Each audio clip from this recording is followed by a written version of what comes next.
validation, now I validate myself. Building inner strength, putting doubt up on the shelf. No more unnecessary drama, no more wasted time. Climbing higher constantly, making my own climb. Standing on higher ground, where excellence is found. My potential knows no bounds. Raising the bar, breaking ground. My network is my net worth. Choose your company wise. Surround yourself with eagles, not with sheep in disguise. Every interaction is a reflection of my brand. Quality over quantity, that's my personal command. Standing on higher ground, where excellence is found. My potential knows no bounds. Raising the bar, breaking ground. Whoa, I'm not just living, I'm manifesting my vision. Cutting through limitations with surgical precision. My expectations are my compass, my respect is my shield. To mediocrity and chaos, I will never yield.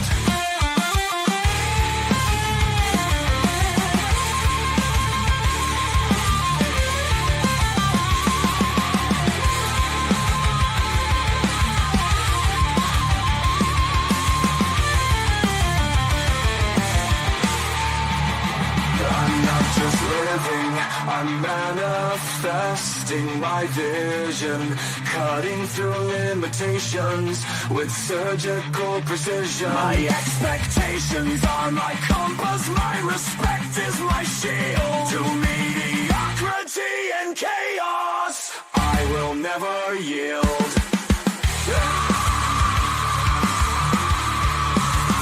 Standing on higher ground, where excellence is found. My potential knows no bounds.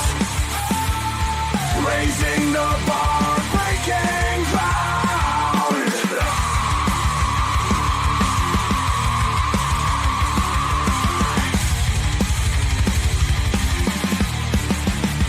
I'm not just living, I'm manifesting my vision. Cutting through limitations with surgical precision. My expectations are my compass, my respect is my shield. To mediocrity and chaos, I will never yield. How you doing, ladies and gentlemen? Welcome to This and That. I'm your host, Xander, where we're talking about this, that, and everything in between. We had a lot of things happen. Look, I was supposed to start a half hour ago, and I don't know what to tell you besides the internet was not my friend. But I tell you what. So first of all, we restarted the computer. Once we restarted the computer, then everything started popping up, and they had all kind of weird stuff that was going on with it. You know, one step away from getting a different computer, because this computer looks like it's covered with malware, and I do not have anything to wipe the malware, and that's going to require me to potentially ghost it, and I don't really want to have to do that right now. But the fact is that just when I got the show ready to up and go, it shut down. The browser shut down. So I had to reload all the browsers and reload the StreamYard in order for us to get started. So it was a rocky road, but we got everything situated before we went live, because that would have been inconvenient for all of those things to happen while we were live, where I would have had to do technical support during the live podcast. It's in the works to get a new laptop. Well, I'm burnt out, I tell you what. Spent all day writing documents and getting everything situated, and it's just been a rough day. Even on a Sunday night, I'm still sitting out here trying to burn a candle at both ends and try to make it make sense as I aim for higher success. I noticed that some of the stock options were in my favor the way I was hoping they would be. And now I just have to invest in some of the ones that went down, and I still have the 3 that I was talking to you guys about investing in coming soon. But that's going to really require me to first cover a few things and then take the remainder and invest it, because that's what we do when we're financially challenged, is that we take what we have left over and cover things until we can get a large enough quantity to take what we make and put it up there, because what we're getting back from it is more than what we need. So as I tell you guys, to start from nothing to something, the method to get there is always sound. You just got to put a lot of effort into it and then watch the market. Tomorrow we got a lot of stuff to talk about tomorrow. I actually started pulling the information yesterday, so all I have to do now is just organize it all so that we're discussing it in a linear fashion. And we've got everything from real estate to personal loans, the things that Trump's doing to offset the Chinese loans, TikTok availability, and all the stuff that we're supposed to be talking about, trying to get all that information tomorrow. So it's going to be a lot of stuff to talk about tomorrow, and I'm probably going to have a short period of time to talk about it. So I'm probably going to make it a point to start early enough to make sure that we can get it all done before any of my previous existing engagements. But make sure that you like and subscribe as you walk in on that, because it is worth noting that information tomorrow is going to be very valuable. And we're going to be dealing with the brokerage information on Tuesday, and we're going to be dealing with Chile and Dubai on Wednesday. So where does bond? I said I was going to cover it. We're going to go ahead and cover it. Man, I'm tired. We are live 7 nights a week, and we don't let the sun rise without going live. So we had to make it do what it do tonight. Tonight is usually our members only night, where we're open to the public as it stands, and we are going over the audio files of questions and comments from fans that we've come across this past week. We're going to do some reactions on those questions and comments. And then if you guys want to chip in, you guys can put your comments in the comment section down below. But if you'd like to respond in real time, you can always click the link, approve the mic, approve the camera, and it'll bring you into the back room in real time. Got to be 18 years of age or older, recognized in the green room before you were brought up on the stage. Special shout out to Reb Void, Omni81, Liberty Twitcher, Usman, Nico, Satellite, Bayside, Mr. Pibbs, and there's a plenty of other people that are scrolling across the screen if I haven't already stated your name.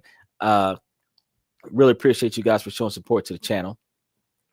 Special shout out to Victoria B for giving us some enlightening insight on the expectations of women. We're going to be covering that coming soon this week. So keep your eyes peeled for that. We've got at least the next 3 or 4 days worth of shows available on the channel for you to hit the notification button. I told y'all I was tired. I'm burned down. Burning the candle at both ends. I got a long ways to go. I got about 10 or 12 more hours left before I can call myself trying to take a nap. So I'm going to try to get as much stuff done as I possibly can before I actually do take a nap. But airing the show is one of those things. So without further ado, we're going to go ahead and tiptoe into some of the things that people say on or about this show. We're going to be having some jaw-dropping action. Let's go ahead and see if you guys can. I was just remembering that we deal with technological complications. I want to make sure that you guys can hear.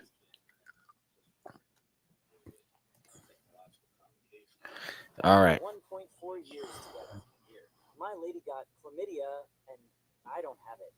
She swears up and down that she didn't cheat. We moved in together. I proposed and everything else, so I have no idea what to think. I didn't take any antibiotics during our relationship.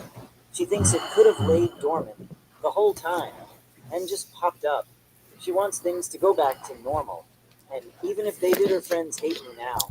We only really hung out with her friends, and they think I'm malicious and manipulative when I had no words for her other than she cheated on me. I think she's lying.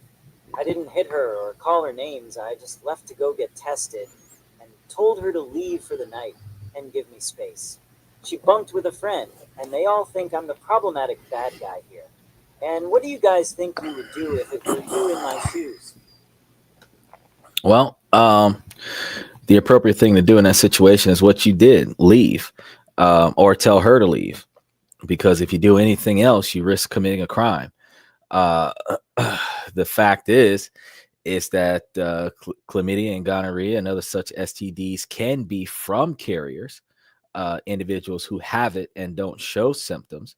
But the thing is that it is transmitted to the other person that's not a carrier upon sexual engagement. So it is unlikely for you two to have an open sexual relationship, or not an open sexual relationship, but an ongoing sexual relationship for 1 year and 4 months, or 1.4, which is like 1 year and about 4 months, 4 or 5 months, where you guys are having open sex, especially unprotected sex. And now, almost a year and a half later, she's got chlamydia. That's not a scenario. I have never heard of an STD being dormant for an extended period of time and then all of a sudden resurfacing. And then if it was a case where it was allegedly dormant, then she would have already had it wherever she got it from, and not been properly tested. We always recommend that individuals get tested on a regular basis. Probably one of those first date questions you should ask, instead of asking a man how much money he's got, is ask him when's the last time he's been tested. And probably before you guys get involved with your first one night, y'all should go get tested together. Regardless of how soon it's been since the last time you've been tested, if you've had a partner since the last time you've been tested, you should get tested again. But in all honesty, if she did not have it before you guys got together, she cannot make it seem like she got it from you where it was dormant in you, because you got women that'll make it seem like they're the Virgin Mary when they was out there throwing it back. And the truth of the matter is that you can lie all you want, but you got it from somewhere at some point, because you weren't born with it. So wherever you got it from, it's probably where you need to go back, in my personal opinion. I would, again, steer clear from that and just not allow myself to engage in it, because if she didn't get caught cheating after catching an STD while cheating, it will only give her the fuel to cheat even more. Rules on the other, on if the shoe was on the other foot, no person would want to catch or contract an STD from their partner and then go back with that person and continue trying to have a relationship with them. So I fella would tell you straight up like that she kind of burned a bridge when she came back with chlamydia. She would have did better getting tested for it, taking the medication for it, not having it anymore. And you found some medication lying around where she could have lied and said that that was from before. But no, if she's got it and you don't, that means she's been somewhere you haven't been, and that's where she got it from. So I would get rid of her. Infidelity is like the worst thing that a woman can do, because I mean, there's nothing else that the women are willing to do in 2025 besides be loyal, because they're not willing to be dedicated to the man's happiness. So besides loyalty, the desire that women have, because women are more valuable than being loyal. They just don't want to express their value. And as a result, since your loyalty is all you're bringing to the table besides sex, if you break that, then what else is there? Like, you're not really doing much to earn your keep. So it's not like, like I'm indebted to you because of something you've contributed to. This is a situation where you kind of screwed the pooch and you have done nothing to deserve to be here already. That's one of those situations where like you're continuously getting fights on the job, and this is your first day on the job. Like, you have not contributed to the company long enough for the company to keep you. So gonna have to let you go. And then when you're talking about STDs, those types of STDs will make a man sterile. So if you weren't already in a situation where you're having trouble having children, involving yourself with her, you'll mess around and be sterile for the rest of your life. So no, you might want to just go ahead and just push on, player, push on. All right, let's go ahead and touch on another one, because we got some long ones today. Does everything have to be sexual every time? It would be nice if someone matched with me and tried to get to know me as a person before immediately trying to turn the conversation into something sexual. I don't want to flirt like this. It makes me uncomfortable and is completely the opposite of what kind of foundation I'm trying to build a relationship on. Well, you're seeking people on the internet. So your first mistake is going to be that there are a lot of guys on the internet that are looking for one night stands. So there's going to be more men looking for sex online than men looking for a long-term relationship. But the men that are looking for a long-term relationship, you typically don't swipe right on. They don't have a lot of great details on their profile, but for some reason they liked your profile. All of their profile photos are appropriate. They look boring. Y'all aren't interested in that. So, you're going to have to change your taste, because if you think about the guys that you're swiping right on that is giving you that type of dialogue, you should probably swipe left on that particular characteristic, and then go and get the one that normally doesn't meet your expectations, because something different might be better for you. But yeah, everybody does deserve to have the ability to be valued for their character and not something else. That requires change in the dynamics of things, because women value men for their resources and men value women for their bodies. So, since women are not making themselves valuable beyond that, and men are not making themselves valuable beyond that, the women are looking for the men for financial status, and men are looking for sex. So to change that dynamic, you have to be more valuable than just sex. Call on you for something else. I ditched a bad date tonight. As a 20-year-old female, I left a bad first date early tonight. First of all, I haven't even texted this guy for a full day. He kept asking to go on a date over and over again, and he never even told me anything about himself or asked me about myself. I told him earlier today, I don't think we should go on a date so soon, since we literally started texting less than 24 hours ago, and I wanted to get to know him better. He seemed so desperate for a date, but he was very polite, and I honestly had no plans tonight, so I said sure. We went to the movies and saw a terrible movie, Ash, and he lied about his height. During the movie, he kept caressing my hand back and forth and squeezing it awkwardly and rubbing my hand on his jeans. It felt like he was just excited to be around a female, to be honest.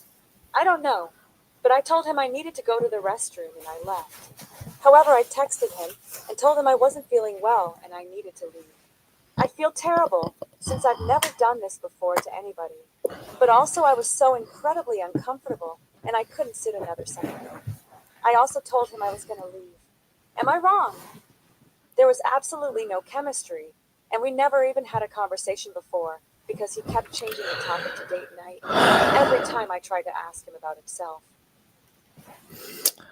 Yeah, you're wrong. I know some women, y'all can chime in and tell me that I'm wrong for saying that she's wrong, but she wrong for that. You got to think about this. The fact is that men have to make sure that you are a real woman and that you are an adult. You can't just talk to a profile photo and just assume that it's a chick. The law doesn't allow that to happen. If it turns out that the person that he's talking to is underage, he's going to jail, because on the receiving end of the communication, they find out that the receiver of his communication is a minor. And on the delivery side, you have no clue, because a profile says that it's an adult female. Now, the fact is, his desire to meet you in person is his desire to progress it to something in person. You guys are within reasonable range of one another. That's not creepy. That's not awkward, but women don't want to be in a situation where they have to start presenting themselves, so they don't feel comfortable with that. You also don't feel comfortable with intimacy, which is one of the reasons why you're not willing to hold the guy's hand. You're calling it weird and creepy that he's caressing your hand as signs of affection, but apparently you don't know that. So you feel like it's gross that he's touching you because he's giving you boy cooties, and that's one of the reasons why you're grossed out about it. And then you're mad because he's not like 6 foot whatever. He lied about his height, when women lie about their height all the time. Because why the fuck how can you be mad at a man who lies about how tall he is when you got to put on stilettos so that you can be taller? Y'all got a closet full of shoes that got heels. You are not wearing flats. You're not wearing sneakers. You're not wearing non-platform shoes. So there are no scenarios involved in this situation where you are, in fact, being who you really are. You lie about your height, you lie about your weight, you deflect from answering those questions by saying it's not polite to ask a woman those questions because women don't want to answer those questions. You lie about your hair length, you lie about your hair texture, you lie about the length of your fingernails, you lie about the length of your eyelashes, you lie about the size of your breasts, you lie about the size of your butt, you lie about the size of your stomach with the West Trainer push-up bra and butt lifters. So there's not anything other than lying about your vision status when you're putting contacts in your eyes that is an actual necessity where you could really lie about it. But this is what men have to deal with. And then we're expected to love you for who you are, even though we didn't know who you were when we met you because you were hiding yourself from this homie the clown paint on your face. And then, you know, all of the other amenities that you put on to make yourself look attractive. But all he had to do is be himself. He might have lied about the height so he could get you on a date, but you're going to say that you're not attracted to him because he's not tall enough. So yeah, you're the problem. He's not the problem. You're the problem. Because, I mean, sounded to me like that was a good date with a guy that liked you. And all you had to do was just give him a chance beyond the movie so that he could stop being uncomfortable about the fact that he really likes you and he doesn't want to overly express it and actually give the guy the opportunity to be successful with you. That's what you do. But not so many people want to hear that. Let's move on to the next one. Bad oral hygiene Whew. is a concern long run. Among all the other issues, definitely there are good things as well. I find oral hygiene is one of the most important things, even if not often highlighted. Poor oral hygiene causes tooth decay, fillers, and stiff. I feel if you're dating someone with those symptoms and essentially poor oral hygiene, it can affect your own oral health. I'll be very uncomfortable kissing someone with such issues. Is it a valid concern and fear? Yes, but it's not like a red flag kind of thing. Hygiene is very important, and if you're swapping spit with somebody with poor hygiene, you can start having issues with your gums and stuff to that effect based on the transfers of saliva and bacteria. Um, and if they have poor hygiene, they're just going to have odors that you're not okay with. So that's going to be a pet peeve, but it's not necessarily like a detrimental scenario. You just got to encourage them to, you know, improve their habits by, you know, maybe give them a bath and see how that works. You know, bubble bath, they make it romantic. Because you can't tell that there isn't a scenario where telling a woman that she's wrong is going to end well for you. I can do it on a podcast because they're not in the same room as me. But when you're standing in front of the woman that is the problem and you're like, hey man, your breath stinks or some other parts of your body stink, you need to put more effort into keeping that clean. You are going to start an argument whether you want to or not. So to avoid that, if you're not comfortable with the breath, offer a breath mint, offer a stick of chewing gum. If you're not comfortable with the breath and you don't have a breath mint and chewing gum, just leave. There are plenty of women that don't have bad breath. You got plenty of women that hock tui and still don't have bad breath. So, you know, think about that. Wife found a hair tie that isn't hers, and I'm not cheating. How do I get through this? Oh, Wife boy. found a hair tie on the kitchen floor when she came back from a weekend out of town. I was home alone and didn't do anything, nor have I ever had the thought of cheating. Been together for 10 years, and understandably, it looks suspicious as fuck. We have a solid relationship with an extraordinary amount of trust in each other. Obviously, we talked, but I had nothing more to offer other than knowing nothing. Thought we were good, but a day later, she texted me at work to let me know she is still upset about it. We don't have many friends that come to the house, and none that would wear a pink hair tie. About to leave work and head home. Not sure what to do. Anyone else been in this situation? Other than reassure her I am not cheating. How do I ease her mind? Bad situation. The issue wasn't so much of the hair tie, but how I handled the initial conversation. Supposedly, I was out of character when confronted, which lead to the small doubtful thoughts. Never was a major fight, just an upsetting passing thought is all it was that I was trying to navigate. Everything is back to normal. Still, neither of you know where it came from. I asked around the friend group and nobody buys that color. I checked everywhere I could and my wife doesn't have anything remotely close. Still can't get behind the stuck to the shoe theory. It's clean and I imagine it would be pretty dirty if it was dragged around the underside of a shoe. Well, it depends. I don't think it was on the shoe. It could have been attached to somebody's clothes. It could have been somebody's pocket. There are those situations where women like to test men by bringing a brand new article of clothing into the house. You know it's not hers because it don't belong in the house. You don't know where it came from because you didn't bring it in the house.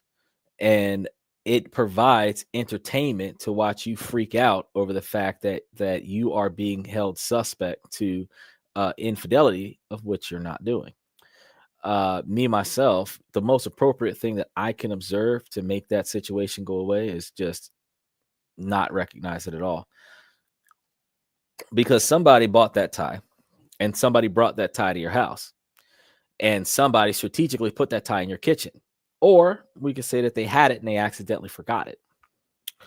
Luckily, you have a wife that is a good woman, and she is not going to hold you to something that she has no evidence to support. So you're not going to be getting treated bad yet.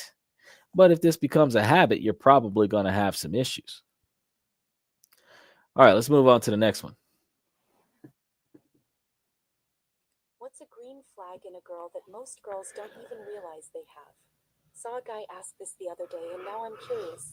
Is it different from what girls find attractive in guys? Or are we all just out here loving the same stuff? Oh, it's completely different than what the girls want from the guys, because what the guys want from the girls is partnership, cooperation. We find that more attractive. Being able to cater to the man and take care of the man's needs without the man having to beg you to do it. Asking you to do it is not a problem, but begging you to do it, that's just ridiculous. Proactive intervention. We find that attractive. A woman's capabilities to get in there and resolve the situation without having to ask a man to do it. That's not just independence. That's also self-sufficiency. There are plenty of things that men find attractive with women, but I mean, women don't pay attention to that. And that's why women are putting on a facade for the sake of getting the guys. But unfortunately, what they're checking off on their list that they believe makes them qualified is not the same list that the men have when they check off a woman's criteria to determine that she qualifies. So, ladies, what y'all really got to do is y'all really got to go find out what men want. Do a massive survey and find out what men want. All right, let's go ahead and check out the next one.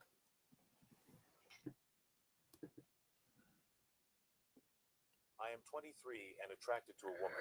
How do I tell my 22-year-old boyfriend? I have been with my boyfriend for the last 2 years. In that time, we have had some highs and some lows, normal relationship stuff. We fight, we forgive, life goes on. But over the last few months, I've noticed my feelings for him have lessened, to the point I think I should end it. Now, normally, that's not interesting, but here's my part of the reason I want to leave him is for a coworker of mine who I find myself liking. But she's a woman, and I've been gay my entire life. I've never been into women.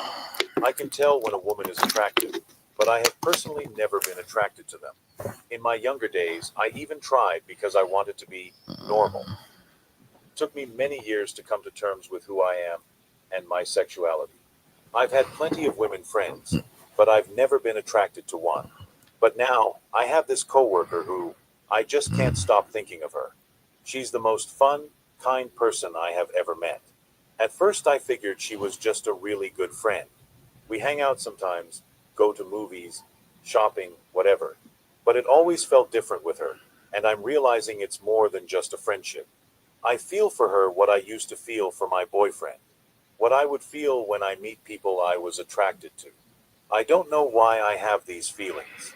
Like I said, I have never been attracted to a woman, or wanted to be in a relationship with a woman. But she's just different, and I don't know, something about it is so unique I just need to pursue this. Like some soulmate type thing. The one woman on earth I actually want to be with. I can't just ignore that. My issue is, do I tell my boyfriend she's the reason I'm considering moving on? The more time I spend with her, the more my feelings grow for her. The more I realize I'm only with my boyfriend because I didn't want to be single. I don't feel for him the way I do for her. But as far as my boyfriend knows, I am not bi. I only date men and only want to date men. So, my worry is if I tell him that I want to end things, and it's over a woman, he's going to feel I'm lying. Either over the reason, since I said I don't like women, or that I lied about not liking women. But I also want to be honest with him. He's a nice guy, and I feel he deserves to know why I am breaking up with him. He deserves better than the generic, it's not you, it's me. But it ain't him, it is you. And that's truly the issue. So, I mean, sometimes people just got to take that bullet when it comes. Having the intent to want to tell them the truth is very admirable, and I think that's the direction that you should go about doing this. Specifically because regardless of your personal preferences and regardless of what gender you are, you don't want somebody to string you along because they're interested in somebody else. So you shouldn't string him along because you're interested in somebody else.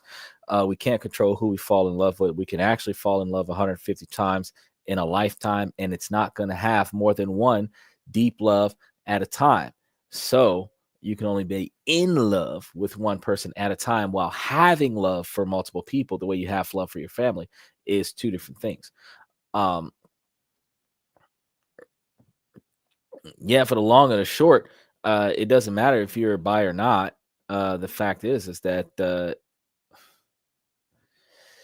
yeah, you found attraction outside of your relationship, and if that's the case, you need to.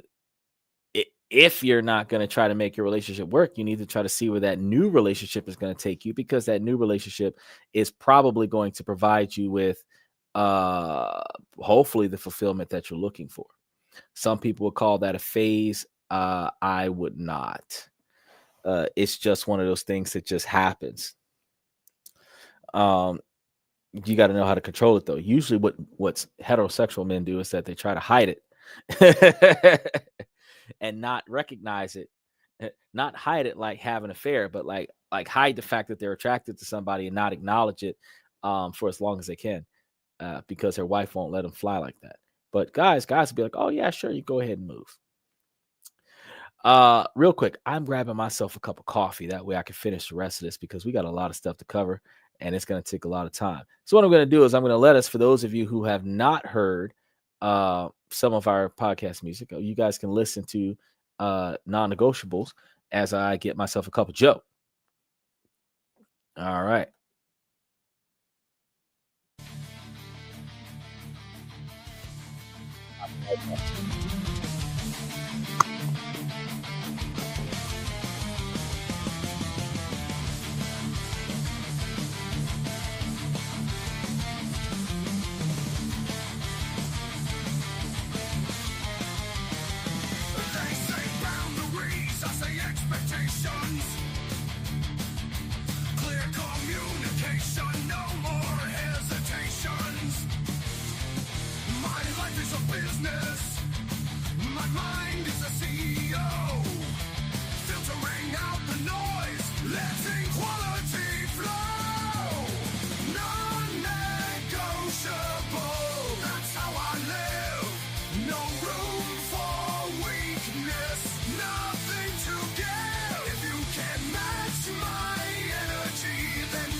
Just strategic transactions. My value is sacred.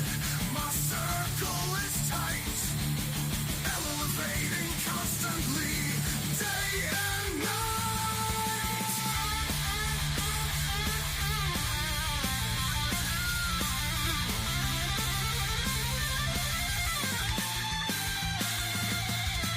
Non-negotiable, that's how I live. No room for weakness, nothing to give. You can match my energy, then you can stay. My standards are high, and stand goes my way.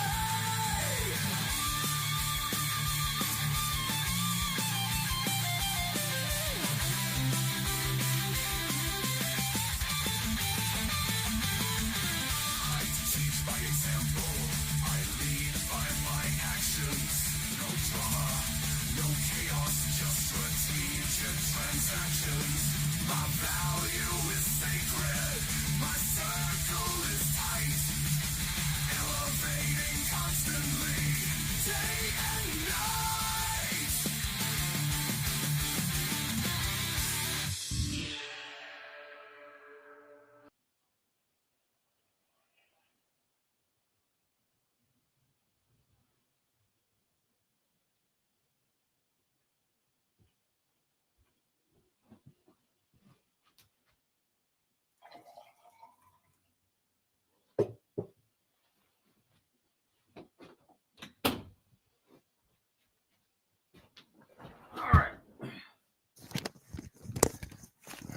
Now here, I thought it was going to rotate right on into the next one. And then I come in. Oh, boy.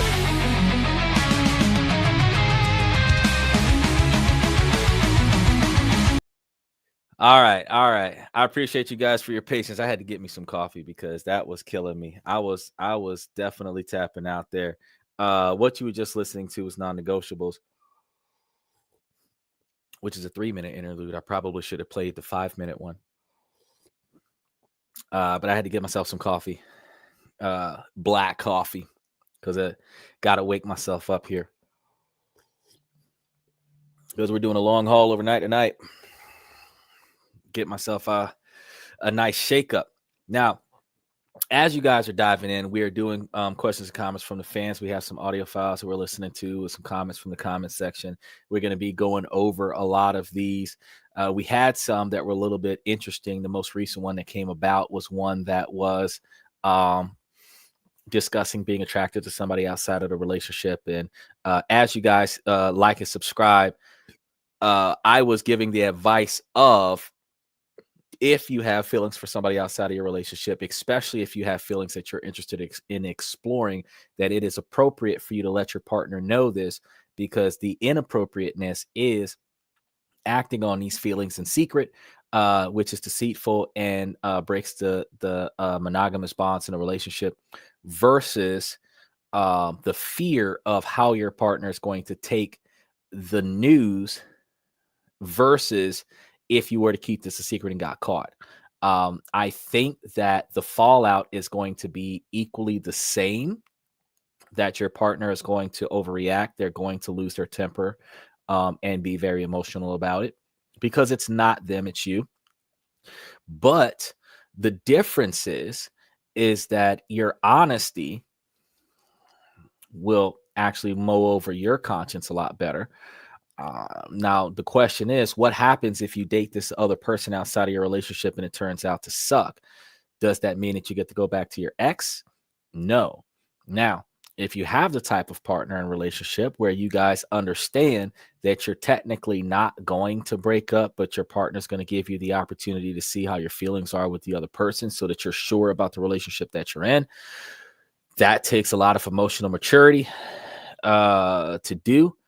But if your partner's going to give you that extension to go and see what that's about, since this is uncharted territory for you, then by all means, go see what that's about. under the supervision of your partner. You would have to report back to your partner. And some people say, oh, you shouldn't have to do blah, blah, blah, blah. If your partner is going to allow you to go and explore an affair so that you're sure about the relationship that you're currently in, then just show your partner the respect of keeping them updated as to what's going on with that situation. If you go out there exploring something just because it was a lust thing, and then you come to find out that that's not what you really wanted, now you're sure you're going to commit to this relationship. That's your one free hall pass that people talk about these days. And once that happens, it's done. It's done.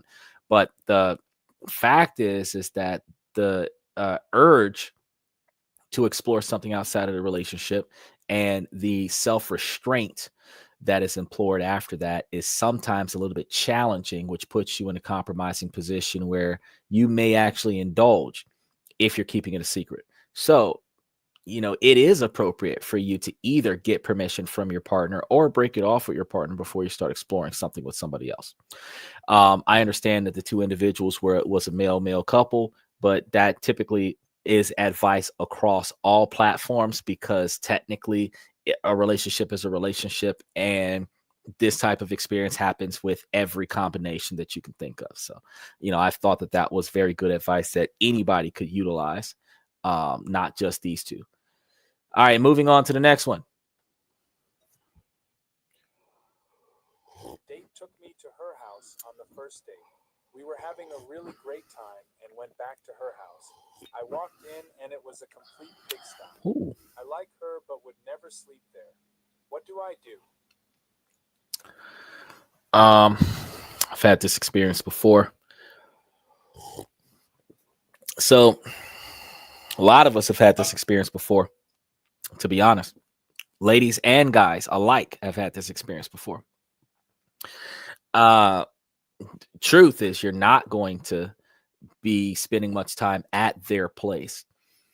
You will understand that if she is the one that's expected to maintain organization of the household, that the way she keeps her house is the way your house will be kept. So if that's going to be a red flag, you have two options. You're going to have to clean up behind her a lot, or you're not going to date her. Now, under the expectation, like when the men are the ones that are being like this and the woman finds herself duty bound to be the one to keep things organized, it is going to be the same thing, where you're either going to clean up behind him and set rules where you're not going to allow unnecessary additional mess throughout the house, or not date him. Sometimes there's nothing wrong with the person, and the issue usually stems from them recovering from an era of depression, where they just did not have the motivation to apply themselves to get stuff done, and things just got piled up. They might have not have noticed it, gotten used to not having things in order, and then they decided to invite you over. And when they did, it turned out that, the place wasn't suitable. Now, honestly, more often than not, if you are going out on a date with somebody and your house is not in order, you typically don't invite people over to your house if you know that your house is a mess. Unless your house is closer, and the hitting it off part is what everybody is focused on right now. Typically, you can tell somewhat how somebody's house is going to look based on how they keep their car. Some people say that that's not a good stereotype, but it really is. And I'm not just talking about the cabin of the car, like the front seats, back seats. I'm also talking about the trunk. If a person is not organized, they may have extra trash in hidden compartments inside of the cabin, like in the portable ashtrays or in the center console. They might have a lot of stuff shoved in their glove box, underneath the seats. You'll see stuff like that. Or those individuals that really try hard to hide their cluttered behavior will take everything and throw it in the trunk. And the inside of the car might look clean, but like taking all of the stuff all over the floor, throwing it in your closet and closing the door, you're not actually organizing the stuff. You're just relocating the disorganized stuff to an area where nobody should be looking. Then when you pop the trunk to go try to change out the spare, you see all kinds of paper, trash, cans, bottles, everything but a spare tire in the trunk of the car, and you're wondering what the hell happened. That's you could tell based on how people keep their cars, how their house should potentially look. Likewise, if you get over to the house and the house isn't what you expected it to be, this is a stepping stone in a relationship. You can have that open conversation about her. You can offer to help tidy up the place. You guys can make that a date if you really like the person, and then see how long the house stays kept up after you've aided them in the recovery phase. Because again, if somebody's gone through a bad breakup and they've gone through an emotional depression, they may stop applying themselves to keeping up with their house. And then when they start getting back out there and start dating, they might find motivation to leave the house, and they might find motivation to engage people, but they have yet to find motivation to clean their house. So it's not really something that you can say it's a no-go if the house isn't clean, but it could resemble recovery from past traumas. So you want to tiptoe through that scenario. But if you really like the person, like I said, offer to help clean the house, and then see where that takes you. You can get to learn a lot about a person while you're going through their stuff. So if it is a voluntary scenario where they're allowing you to help them organize their house, you can voluntarily go through their stuff in a respectful fashion and put everything in its own place. And when I say go through their stuff, ladies, I'm not talking about finding incriminating evidence. When I say go through their stuff, I'm referring to things like old family photos, childhood trophies, who's this? Is that you as a child? And who's the old guy? Is that your father, your grandfather? Because this is ways where you can, honest to God, get to know the other person, where most of us don't really know what to ask on the first date. And if you don't, I strongly recommend that you guys always grab yourself this deck of cards here from Dating Assassin, because there's plenty of questions in there, 150 of them, interesting questions that typically spark either the recognition of intellect or a immediate retreat. They're gonna run. I've actually used some of these questions on online dating platform, and if they don't have the capabilities to answer some of these questions, it's like, well, I don't know. But you don't really know what to ask somebody outside of those 150 questions, what to ask them on the first date. And we typically ask the same old traditional 20 questions revolving like, what do you like, what you don't like, your favorite food, favorite movie, favorite game, favorite activity, favorite place to go, all of your favorites. That's what they ask. They typically ask that. Or some people might ask what your pet peeves are so that they can poke on them and see what it like to get you mad. But then don't really actually ask deep, in-depth questions. And I kind of find it interesting that when women come and ask a man, what does a man like to eat, but they're not willing to cook. I kind of find that like a double standard, hypocritical style position. You shouldn't care what I like to eat if you're not going to get in the kitchen and make it. That's my and I got to be real with you. I got a lot of things that I like to eat, but when a woman asks me what's my favorite meal and I say cooked food at home, so the question now is, will you cook food at the house? Because if you will, then I'll give you a list of things that I'd like to have cooked at the house. But if you're not interested in cooking at the house, then don't even worry about it. Because whatever I get when I go out, I get the same thing at the same place every time. So if I want something different, I just go to different places. But whatever place I go to, it's the same thing that I ordered the last time I was there. And typically, if I go there quite often, the people know who I am and know exactly what I want. So I honestly go into certain places when I want to eat out, and I don't say anything. I just get in line and walk to the register and just pay. And they just start handing me stuff because they already know what I want. Now, if I have that kind of relationship where my girlfriend knows exactly what I want and she's going to just do it instead of me having to tell her, then that'd be fantastic. But likewise, women are not mind readers and men are not expected to be mind readers either. So I don't want to be in a situation where I'm expecting her without ever telling her to know what I want. So I'm going to make sure that I tell her so that she should know what I want. She doesn't know what I want after that. Then it's like, well, we'll work on it. But when it comes down to a not clean place, you got to put some effort into that, buddy. All right, let's go ahead into the next one. Should I talk to my ex-girlfriend? No. Hello there. I'm seeking some advice regarding a situation with my former girlfriend. A few months ago, we were deeply in love and had a strong relationship, despite the usual ups and downs. However, I had to move to the USA for a few months, and since we both dislike long-distance relationships, we decided to part ways. We split up while being strongly in love. Now, I'm back in France and have been for the past 4 months.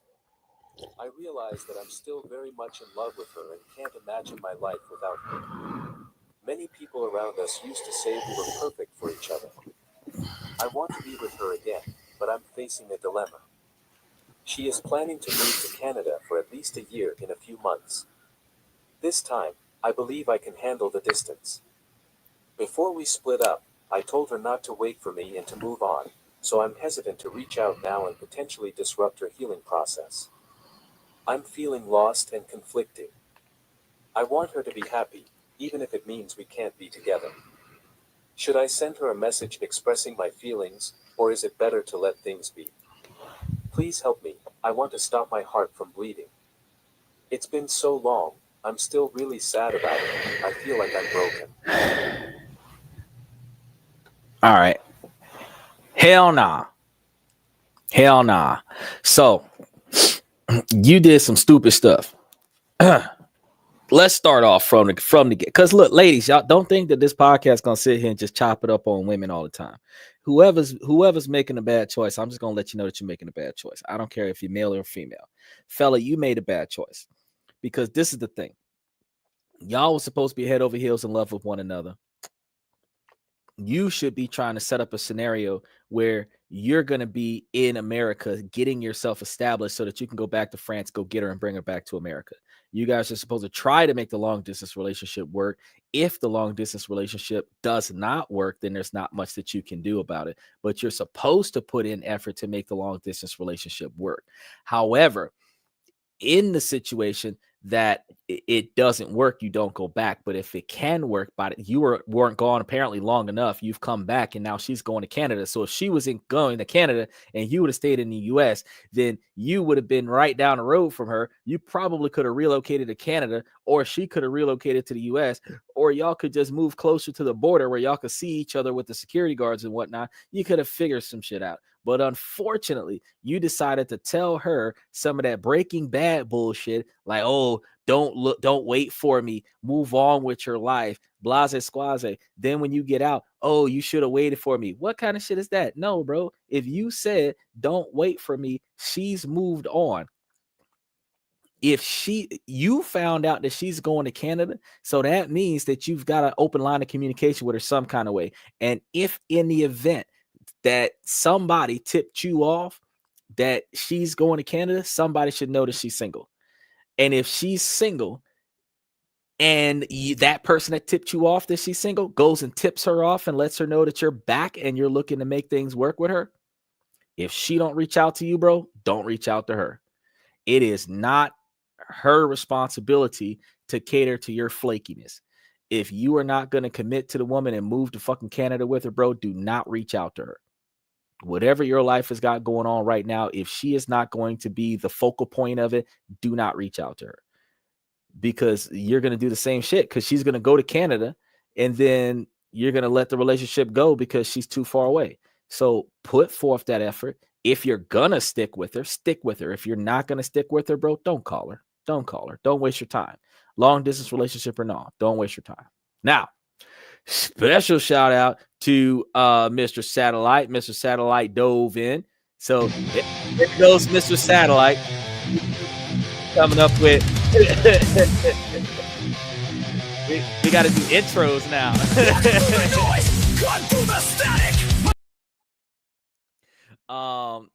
29 time in a row, Mr. Satellite's in here.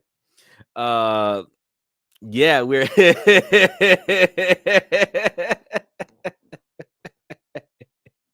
Hey, did you get a chance to find the songs? Because from what I'm hearing, I talked to the guy that's in Denmark, and he talked to the guy that's in Switzerland, and apparently iTunes has it, Amazon has it, Spotify has it, and YouTube has it. So all 5 songs, as I labeled them, should be accessible on all of those platforms. So you should be able to add them to your soundtracks, and you should be able to rock out to them. You know, I kind of figured you would like them, bro. Like, a lot of people don't have the opportunity to catch the show when the show opens, and I personally feel like the show opener like hits your soul a little bit more than the closer. But I know that the closer kind of gives you this nostalgic feeling, and then the other 3 that I haven't used yet for the show definitely give you a different dynamic. So taking the time to sit back and listen to them again, because it was a while. I listened to them when they debuted, and then I didn't listen to them again because I was like, oh yeah, I'm gonna make different openers and different closers, and I'm gonna alternate through them, and certain days out of the week I'll play some, and certain days out of the week I'll play others. But then I've been so busy because I do research for the show 7 days a week. I never made time to make them, so I only had the 2, and the other 3 went undone. So I was like, dang, they actually they definitely real fire. They hit hard, and I'm like, I need to find a way to factor these bad boys in. I don't care if I got to factor them in on a backstage short or something. I got to get them in here because I mean, people need to hear this stuff. It's really nice. We are underrated right now, so not a lot of people are listening to the song. Not a lot of people listening to the album. But we are doing better than Nick Cannon, so you know there's that. But getting the word out from the show will get more people to listen to the songs, go look for the songs, listen to the rest of the songs on the track, and probably get more views on the song, which will allow the songs to get to increase in attention span, which will then allow the songs to have a slow organic explosion, where maybe in a few months to a few years from now it'll become a household hit, because it's a very motivational song, and there's very few songs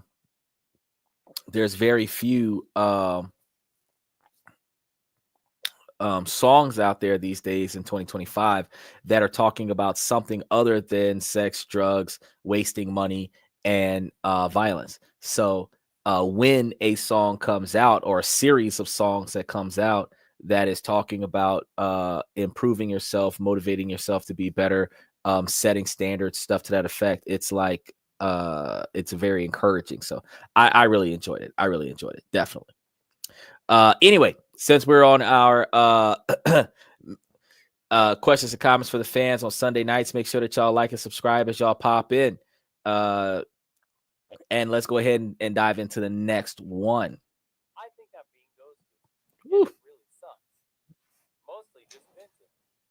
Not necessarily looking for advice or reassurances. That's tough. So we'll never turn down either. That's good. You're going to get it. 36 match with a girl who's 33 on Hinge about 3 weeks ago.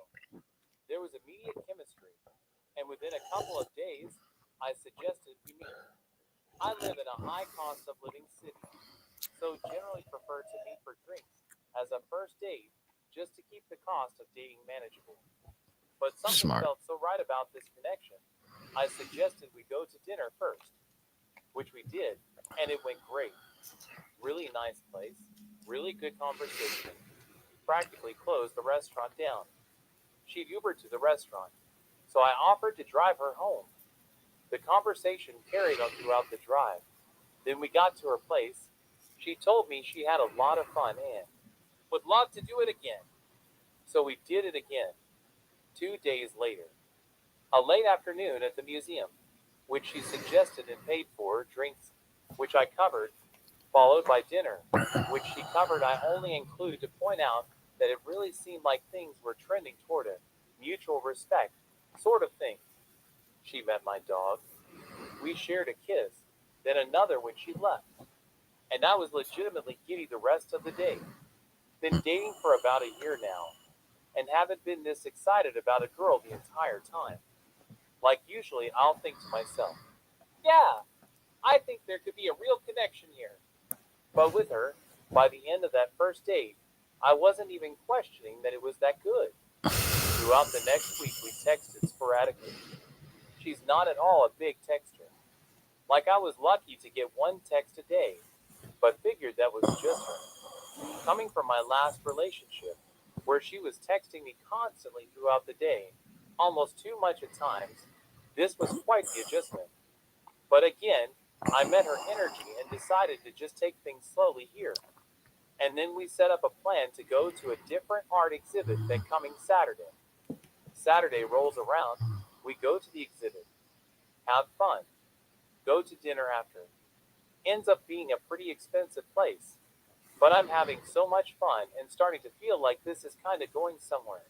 So I really don't even care. It's a great dinner.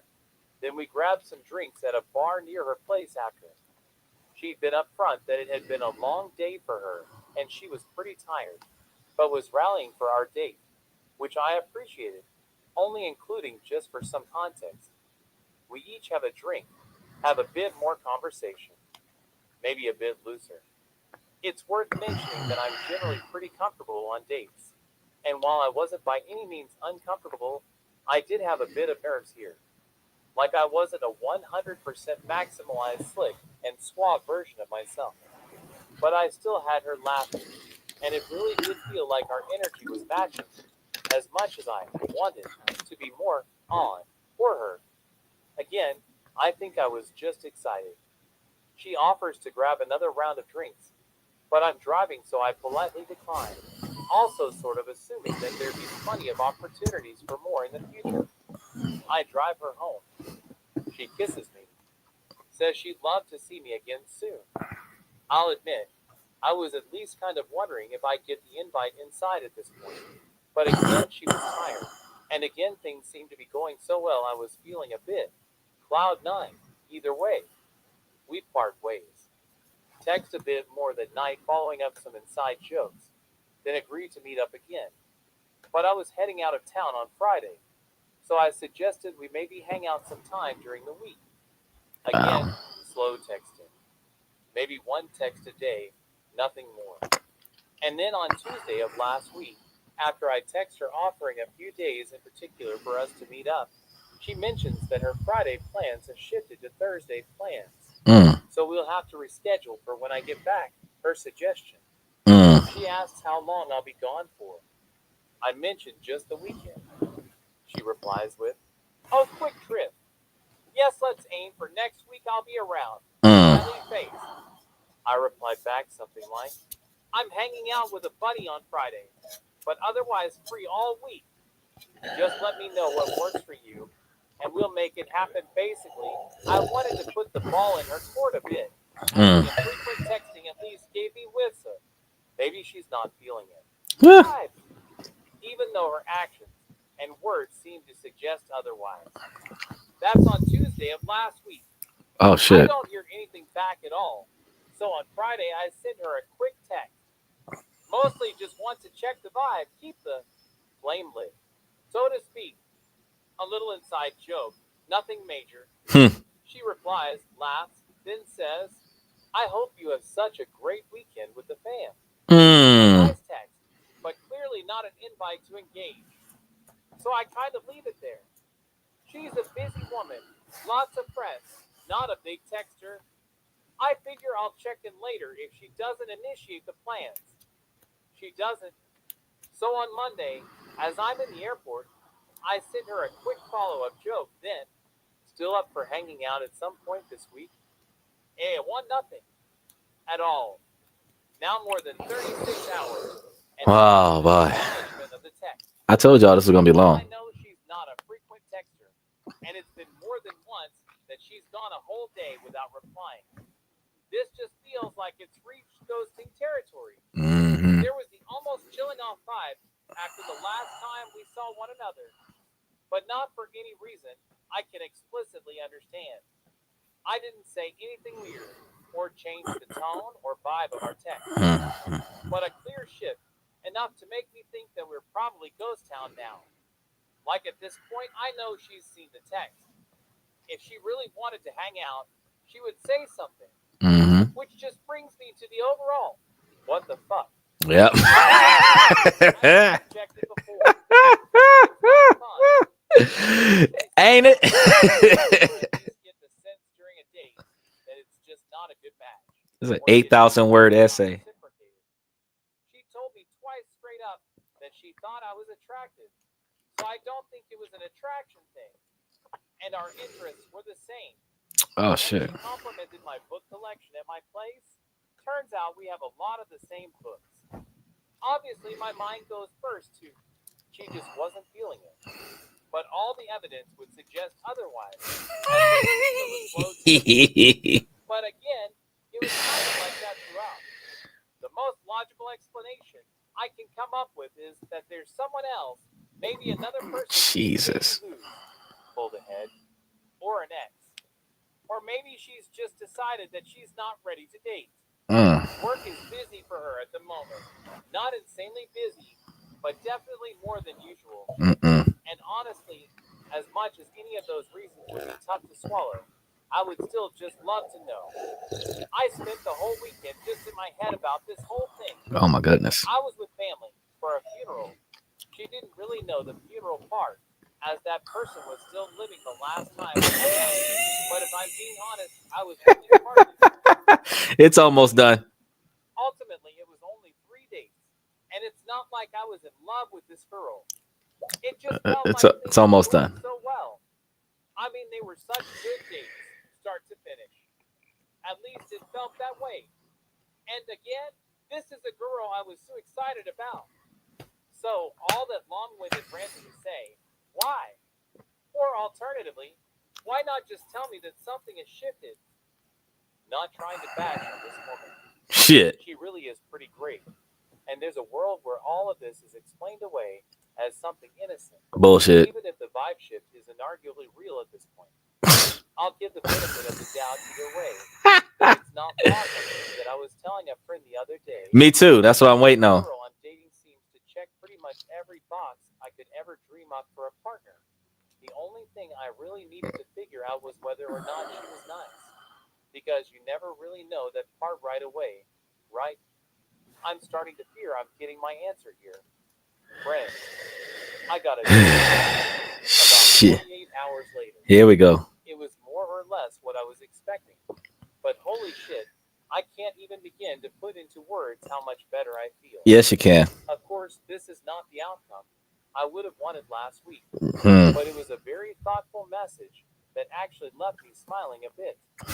Amazing how powerful just a bit of closure can be. Copying her message here. Hey, Hamo_Goblin, I'm sorry for the radio silence. I'm a little embarrassed to admit this, but someone from my past has come back into my life. There it is. And I'm feeling like I want to explore the connection again. The other shoe drop. I've loved spending time with you and think you are a total catch and fabulous person. Literally can't say enough good things. But I don't want to complicate anyone's life by continuing to see each other. Wishing you nothing but the best in your dating adventures. And seriously, thank you for spending your time with me. Bitch.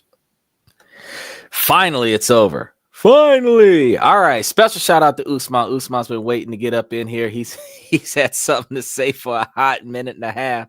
Usman said, lady number one, girl, I do what he do. I paid for my new car, nails, and wig. Lady number two, what's his name and how you spell it? Lady number one, his name is Xander. It's spelled Xander.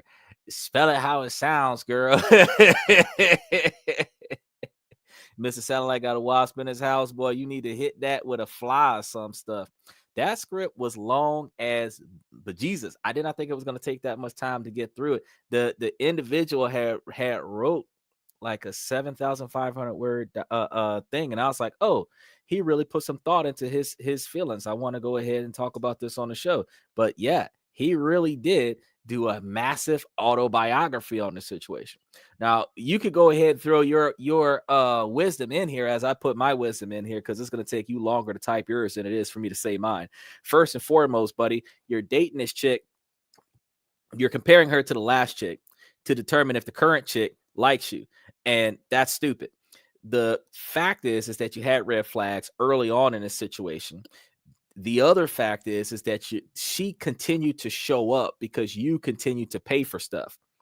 She might have offered to pay for the second museum date, but you actually paid for that. She offered to pay for the drinks, but you actually paid for that. So she is showing up and entertaining herself with you while she is exploring whatever's going on with the ex. When her and the ex started getting serious that weekend, when you decided to go to the funeral, that was her opportunity to spend the night and the weekend with the ex. Now that they have become serious, she has ghosted you. You are still on the ropes, but she's giving you a half fun with family text, which is a dismissive text, not a I'm still interested in you text. Another thing is that no matter how busy a person is, man or woman alike, if an individual wants you, likes you, cares about you, can't stop thinking about you, they will clear their entire schedule. They will clear the warrant out for their arrest. They will clear major surgery. They will bypass the death penalty. They will evade the bounty hunters to make sure that they can be in your presence before they get caught. So at the end of the day, you can't tell me that she's too busy for you, because if she wanted to be where you were, she would have went with you to your family vacation situation, which then would have been turning out into a funeral, unless you didn't want her to go. If she wanted to be where you were, the reason why she asked you what you had planned and how long you was going to be gone was because she wanted to know how long you were not going to be in town, so that she would not come in contact with you while she was exploring the high life with the other guy. Fact is, once she was done with you, she should have appropriately told you that she's got other interests. But everybody, man and woman alike, always put forth the mentality to have a reserve, which means that you're a potential candidate, but this other person is also a potential candidate, which means that she is going to explore both of you. Whichever one fits her fancy right now is the one that she's going to stick with. However, the person that she turns down, she wants to turn them down in a positive fashion, so that the door is always open, so that if she wants to circle back, she can still utilize you as a backup plan. That's always the thing. And the fact is that men and women do this situation. And what you have to understand is that once you recognize that you were not getting frequent communication as if she was interested in you, that's when you understood she's not interested in you. Because if she was interested in you, she'd be calling you, texting you, video calling you. She would be showing up on you, but she's not doing any of that. So she is enjoying her life of Riley, having her cake and eating it too, while you are dwelling over her until you realize that she's got somebody else.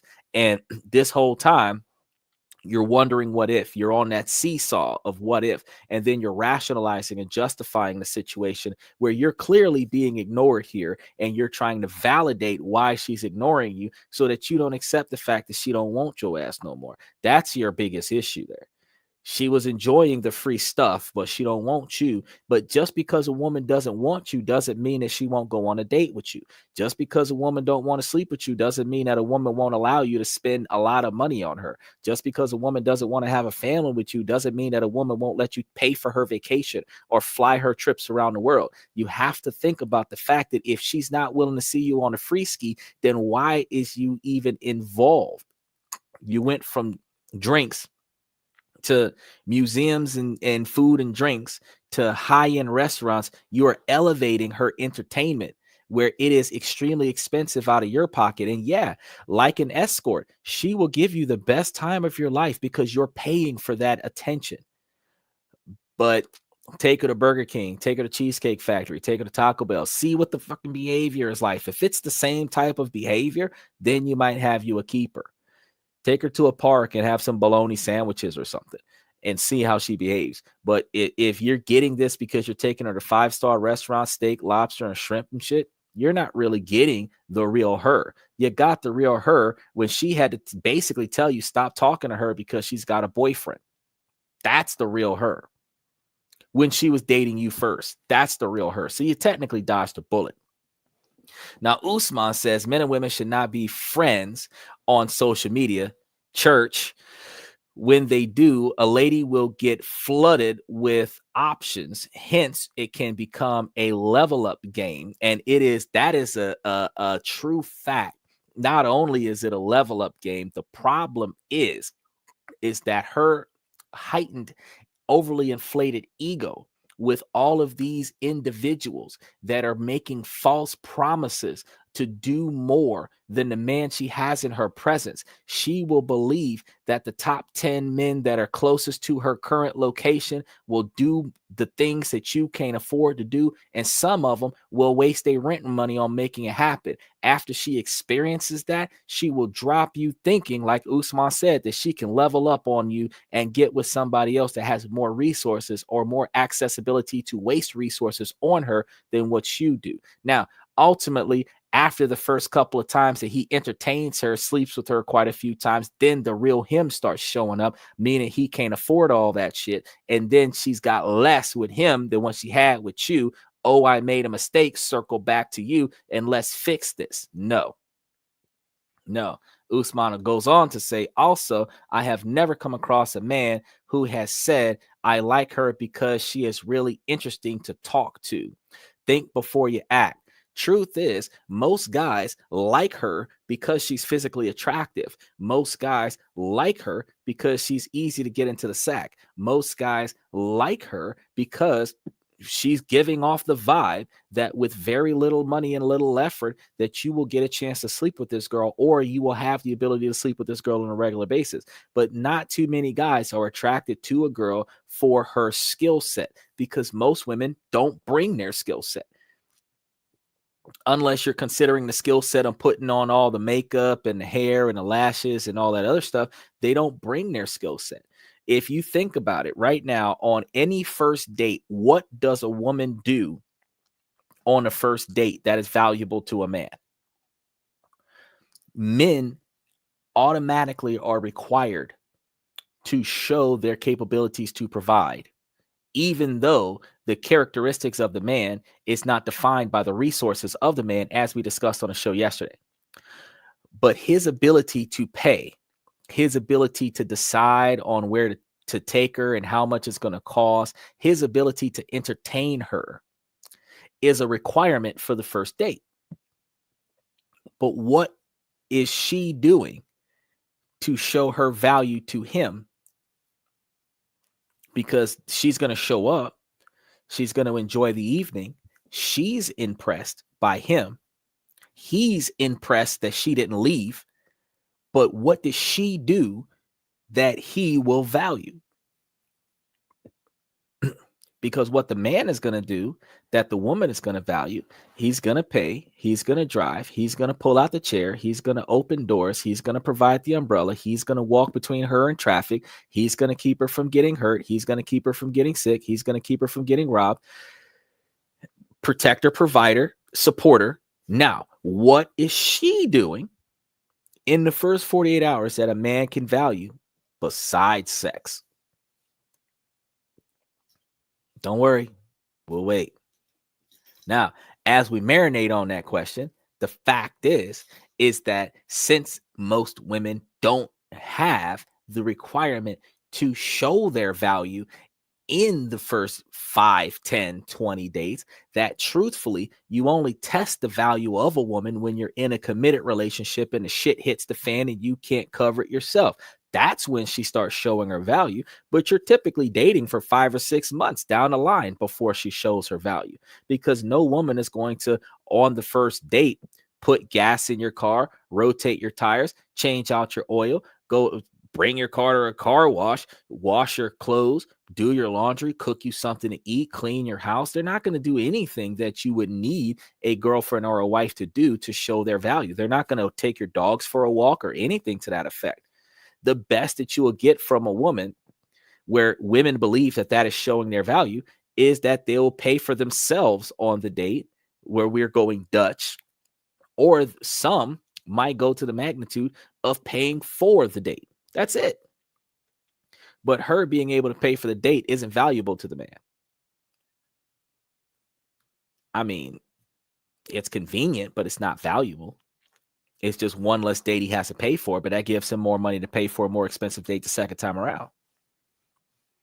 So what does she do on the first date that he values besides sex? Most men cannot factor in what they are attracted to in the woman that's not sex on the first date. What are they going to say? Oh, she's smart. Is she?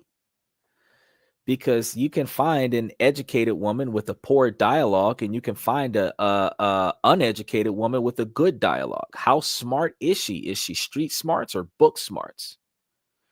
Does she have a skill set that you can utilize? Most men don't know that. Can she articulate her vocabulary clearly? Most men don't know that. What we know is that from a distance, she looked good. We could see ourselves having sex with her. And to boot, she might smell good as well. So being visually and sensory perceptive to a positive magnitude is all we got to go on for the first 3 dates. And we consider it good as men because she did not walk out of the date early. She did not complain during the date. She did not reject our advancements for a additional date. So because she was entertained, we find that valuable. Stupid. Because that's not value. She's not valuable to us. We've just entertained her. So take it like this. You go to a comedy show, Kings of Comedy, Steve Harvey and them. They make you laugh the whole day. But let's take out the factor that you paid for the show, because that's what they value out of entertaining you in that comedy skit, is that y'all paid for the show. Y'all went to the show. So they get the money for putting on the performance. Now, let's say it's a free performance.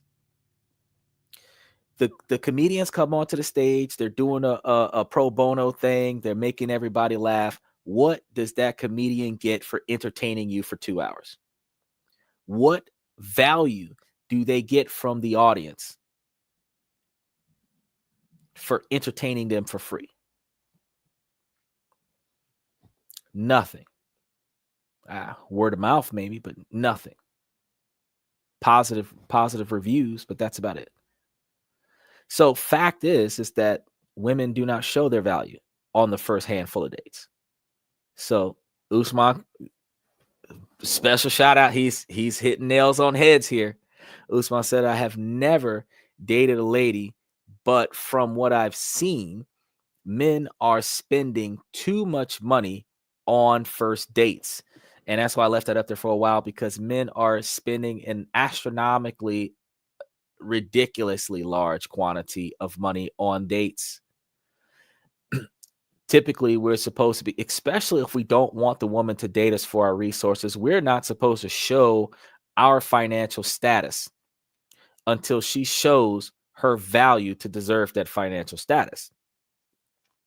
Because no woman wants to be valued for sex. So since no woman wants to be valued for sex, where the only thing she's valued for is sex, since that's the case, she should be putting up her value. What can she bring to a long-term relationship?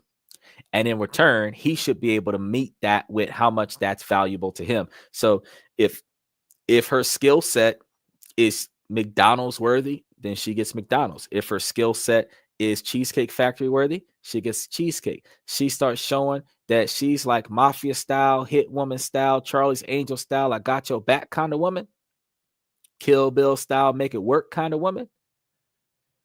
She might get that 5-star restaurant with the steak and lobster, but until she down for the get down and she starts showing that, you ain't getting her nothing but the burger and the fries without the Happy Meal, because she ain't worth all that.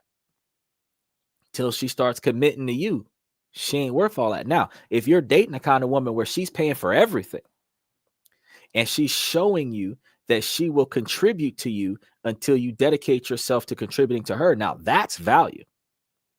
Not because she's paying, because she's putting forward ample effort to show you how valuable she is for you to accept her as your partner. Not just going for the ride. Taking you all, like the girls in the Philippines, they'll take you all over the town. They'll translate for you. They'll show you how to save money on stuff. They'll show you all the fun, cheap, affordable places to go. They show their worth. So a woman that can save me money, help me have a good time, balance my budget, organize my schedule. That is value that you can do in the first date.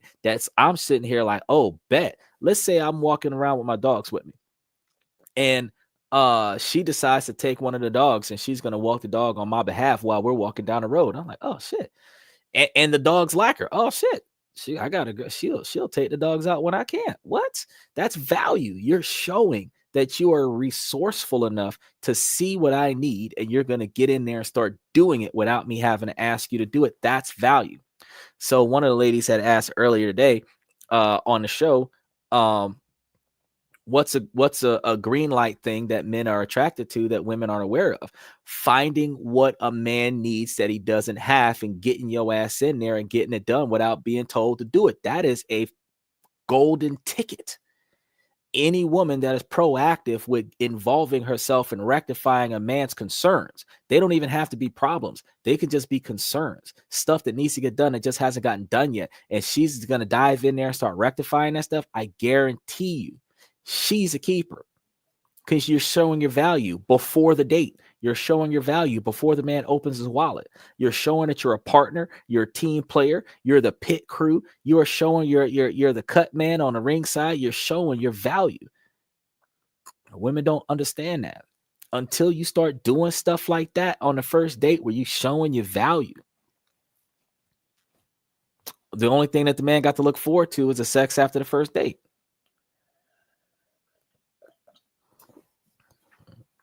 Usman said, if men are spending a lot of money on the first date and are expecting something back, is it not?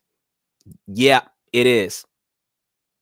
Actually, so the better word for that, because you are correct, that is the right word. I'm not going to throw it out there though, but technically, it is identified as the Riley theory, because you're renting the hoe. That's what you're doing. You're renting her. She's showing up at your request. You're spending a bunch of money. They call them adult freelance workers, and they're going to enjoy their time with you, potentially have sex involved after the fact. The extra steps that leads to the actual engagement is the Riley theory. Riley's theory was, why waste all this extra money for a woman that, and they didn't call them women, but why waste all this extra money for a woman that may not have sex with you when you can just pay a girl to have sex with you, since your whole purpose of engaging this girl is to have sex with her, and her purpose of engaging you is to get the money and stuff from you. Why not just cut out the middle stuff and set the standard of how much the sex is valued by the woman and how much stuff the man has to provide to get the sex, and just do that because it's cheaper? That's the Riley theory. I thought it was hilarious, but you're exactly right. An engagement, because dating has become transactional in the Western culture, and the transactional engagements require the man to pay for the woman's presence, and if the man pays enough money for the woman's presence, sex results as after the engagement. And depending on how much money the man pays for the girl's presence, the sex can happen on the first date. Now, the standard of how much that amount is depends on the woman. Some women are cheaper than others. Those women that are being gifted money by men on a regular basis are going to have a higher price value before sex occurs. But those women who've got a lot of bills to pay and don't really have very many men giving them a bunch of money will probably have lower expectations. But the more frequently you're handing them money, the more frequently you're having sex with them. It is exactly the same thing. I told you guys a story of a few months back about how my homeboy was dating this chick, or trying to date this chick. She started dating his arch nemesis. So I don't know how in reality we have arch nemesis, but my homeboy's got an arch nemesis. So the guy that he dislikes the most in life, this girl started hooking up with him because he paid for a debt that she couldn't afford to pay for. Now they're dating because he is financing her financial problems. So she is providing him with sexual favor in return. It is exactly that, Usman. It's exactly that. But that is what the modern 2025 dating relationship is devoid of. She's got bills that needs to be paid. He's got emotional and physical needs that need to be tended to. So the quantity of bills that he pays allows him the quantity of emotional and physical needs that gets attended to, which means that the woman has control over the entire relationship because she can get her bills paid and withhold the emotional and physical needs from the man to maintain submission of the man to the woman. Now, to keep the man from going through famine and bailing out of the situation, she'll give him some every now and again. But you hear 21 complaints out of 30 days in a month where she's not in the mood to do it because she wasn't really interested in it in the first place, but she's only participating in it because she has to at some point to keep him paying all of her bills. And a lot of men, it ain't tricking if you got it. So their mentality is that they will pay for it because it's the cost of dating, it's the cost of relationships, it's the cost of adult freelance workers, which is why there is a multi-billion-dollar industry for women to sell their bodies for men that are physically and emotionally starved, because the women in their relationships do not satisfy their men, but they're disappointed in their men for finding satisfaction outside of their relationship. Very, very crazy dynamic. But for some reason, the women aren't willing to change that dynamic and start putting themselves in a position where they can be a little bit more observed for something else. It's a catch-22. I find it wild. We got a shorter one. I think we got like 2 more after that one, but these 2 should be shorter. I am 28, found a makeup brush in my partner's, who's also 28 car, and I can't let it go. This occurred back in December, and I really have not been able to stop the wondering. I just need somewhere to dump this from my mental prison. My partner and I have been together for 4 years. Some backstory. He works seasonally, 2 to 3 days twice a year. It isn't uncommon for people in You're right. work to partake in cheating in their partners and openly discuss it. Anyway, there have been instances where boundaries were established after some work-related conversations were getting too personal. While he's an extremely friendly and outgoing person, sometimes I question some of the intent. This particular time frame was September, November, and I took a trip to see him for a week in the middle. While I was visiting, I did not notice anything out of the ordinary in his car. The same old stuff that's always in there. Then again, why would he have been searching? In his free time, he and his work friends often go for dinner, drinks, and bars. There have been instances where things haven't added up. Anyway, on to the discovery of the magically appearing item, a singular eyeshadow brush in the back door cupboard. It's a week before Christmas. I was using his car for work, while mine is getting work done. I am getting some of my work gear out of the back seat.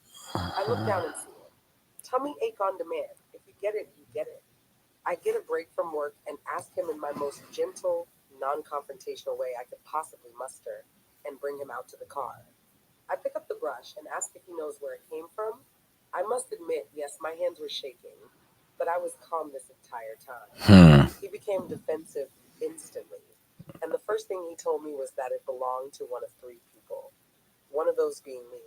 I can assure you it does not belong to any of us 3, mainly due to age of the other 2, and has been there for 6+ months. He only got more upset and turned around once we brought the conversation inside. Then the story switched up.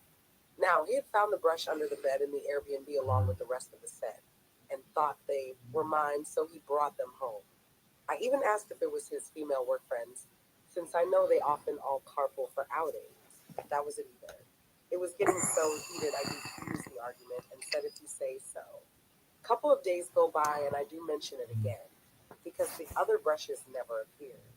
He proceeds to grab MY's stowaway bag, my old makeup bag with a small mix of brushes dating all the way back to 2014. And if you know a hoarder, you know I know my stuff LOL, and proceeds to gaslight me about the mixture of brushes. And if I'd had them forever, how couldn't it be in the realm of possibility I'd forgotten about this one? I told you, I had thrown it away on that first day after the argument, and he went out of his way to pick it out and put some other chick's brush in my bag. I rubbed it on a paper towel to see if it was used, and sure enough, dark brown eyeshadow. Fast forward to last few months and present, I'm still thinking of it. It became sort of a weird inside joke. Before he left again a month ago, he'd make That's comments true, about too. leaving my personal items in his car to keep him accountable. Why you see tonight, I googled the brand of the brush, one exact match, and it turns out it came from a pack of 7. I clicked the link, and it's from a beauty supply store in a city about 25 to 30 minutes where he stays for that specific work area. Maybe it's nothing. Maybe it's all unraveling before me, haha. I feel weird and off-put and just confused why honesty can't be a thing. I want to understand and communicate, and if there is something, I want to work through it, but that seems impossible. He'll be back in this area soon, and I feel like I'm reading a juicy book, edge of my seat, biting my fingernails and fantasizing about what magical item could be waiting for me next time. I don't quite know what to do in this kind of situation, and the hardest part for me is being kept in the dark. Thanks for your insight. Okay, so she's done. First off, let's touch on Usman said. He said if men, we already covered that one. And then he said, some people in America date because they cannot financially afford to be single because of the high rent. He's right. But that's the whole financial requirement scenario, because women are looking for men with enough financial income to afford to be able to afford 2 people, so that she doesn't have to work if she doesn't want to. But some women prefer to work in a relationship, but they still prefer the man to make at least 75% of her income, 75% more than her income. So if she's making 30 or 40,000, he's got to be making like 60 or 70,000, something like that. Specifically because the cost of living is so expensive in America. You were saying also some countries have screwed families. Bro, in America, everybody's family screwed, and there are very few civilized families. You got some people that are staying together for the sake of the children, where they're not getting along, and the children are watching this and thinking that it's normal. You've got very hostile and volatile divorces. You have separations. You have custody battles that last the child's entire childhood. You have the lack of consistency in the society with family structure. Yeah, everything's screwed here. And they would prefer that both the husband and wife work so that both pay taxes. That's what the government would prefer. But the men and women are preferring that the husband and wife work because the women want a higher standard of living than the men can afford to provide. But at the same time, the women are wanting to be primarily in control of 100% of the relationship without contributing anything more than 50% of the cost of the standard of living of the household.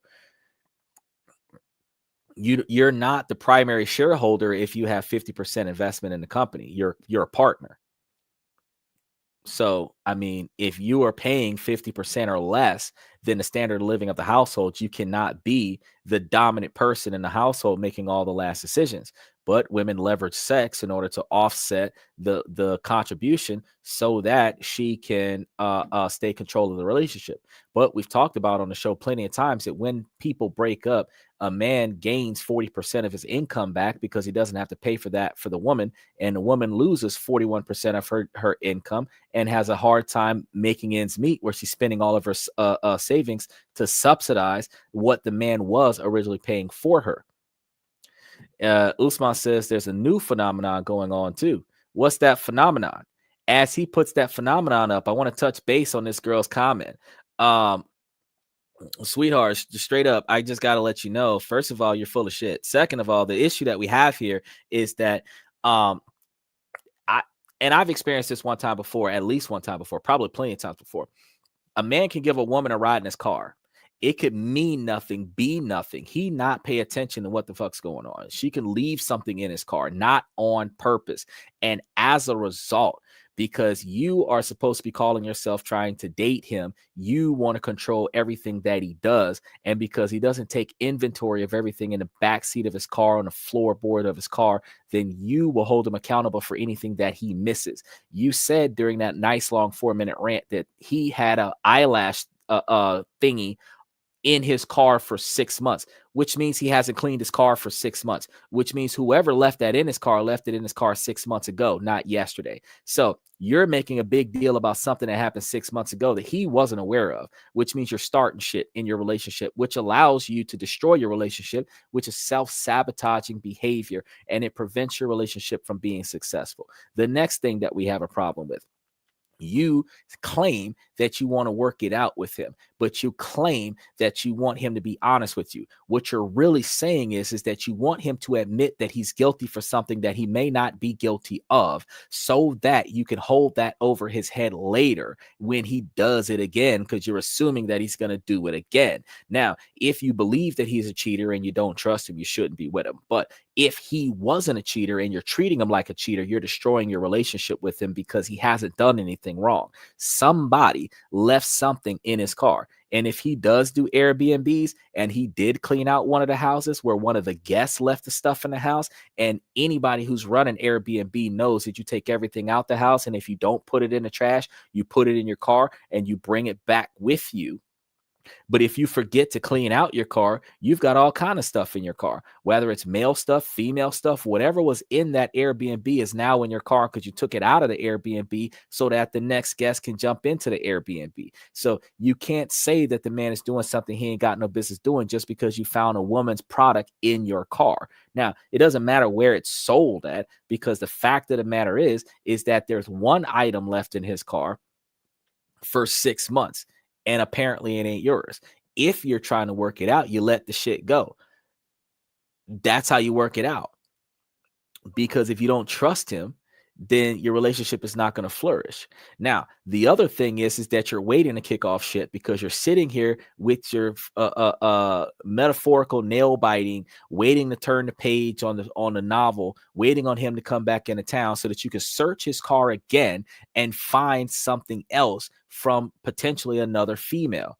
Now, if there's more stuff in the car and it turns out to be male stuff, you're not going to make a big deal about it because, oh, it could be from the Airbnb. But let it be something that could be a feminine product or something that a woman would potentially use. And you're going to accuse him a second time of the same thing you accused him of the first time, which is cheating. And that's a stupid behavior to have. If he's not showing signs of cheating, don't treat him like a cheater. You're supposed to trust him not to do the things that you would not do. So if you don't trust him to be loyal to you, don't stay with him. But if you're supposed to be working it out with him, you trust that when he tells you nothing happened, that nothing happened. Even if something happened, trust that nothing happened because he said nothing happened. He is innocent until proven guilty, and he is only proven guilty if you investigate. Do not investigate. Women who investigate have already walked out of their relationship emotionally. Women who investigate are only trying to get confirmation so that they can physically leave their relationship. There is no reason for you to investigate whether or not your man is loyal to you, because if he's loyal to you, he's only coming back to you. He's going to do what he's got to do to make money. He's going to come back and he's going to spend that money on you. So the fact is that because you are in a situation where you are challenging his loyalty, his dedication, his monogamy, you are challenging his manhood, and then you're doing it at his job, no less. You're making him look bad. And you're not supposed to do that. If you value this man, you're not supposed to do that because he represents you since you're in a relationship. So you don't want it to look like you've got poor decision-making skills selecting the wrong man to represent you when he is not a man that is supposed to be valuable to you based on your understanding. So there is absolutely no reason why you would make him look bad because you chose him. If he ain't shit and you picked an ain't shit man, don't that mean you ain't shit too? Think about that. So you're not supposed to make him look bad in public because that makes you look bad in public. It ain't about maintaining his integrity. It's about maintaining the integrity of the entire relationship, you, him, and what y'all represent. Now, if you're going to pull him aside and have a conversation in the comfort of your own home, then you're going to have that conversation in the comfort of your own home. But as I told you guys yesterday and the day before yesterday, non-judgmental, resentment, full transparent, full disclosure. If he tells you nothing happened, nothing happened. Believe him. Don't hold it over his head. That's the other problem that I had with that statement. You came back and you say, oh, a few days later. So you had no evidence, you had no proof, and you treated him like a cop on First 48, where you're circling back and reinterrogating the witnesses again, trying to catch them in a lie, which also means that he's guilty in your mind. You just don't have enough evidence to prove it.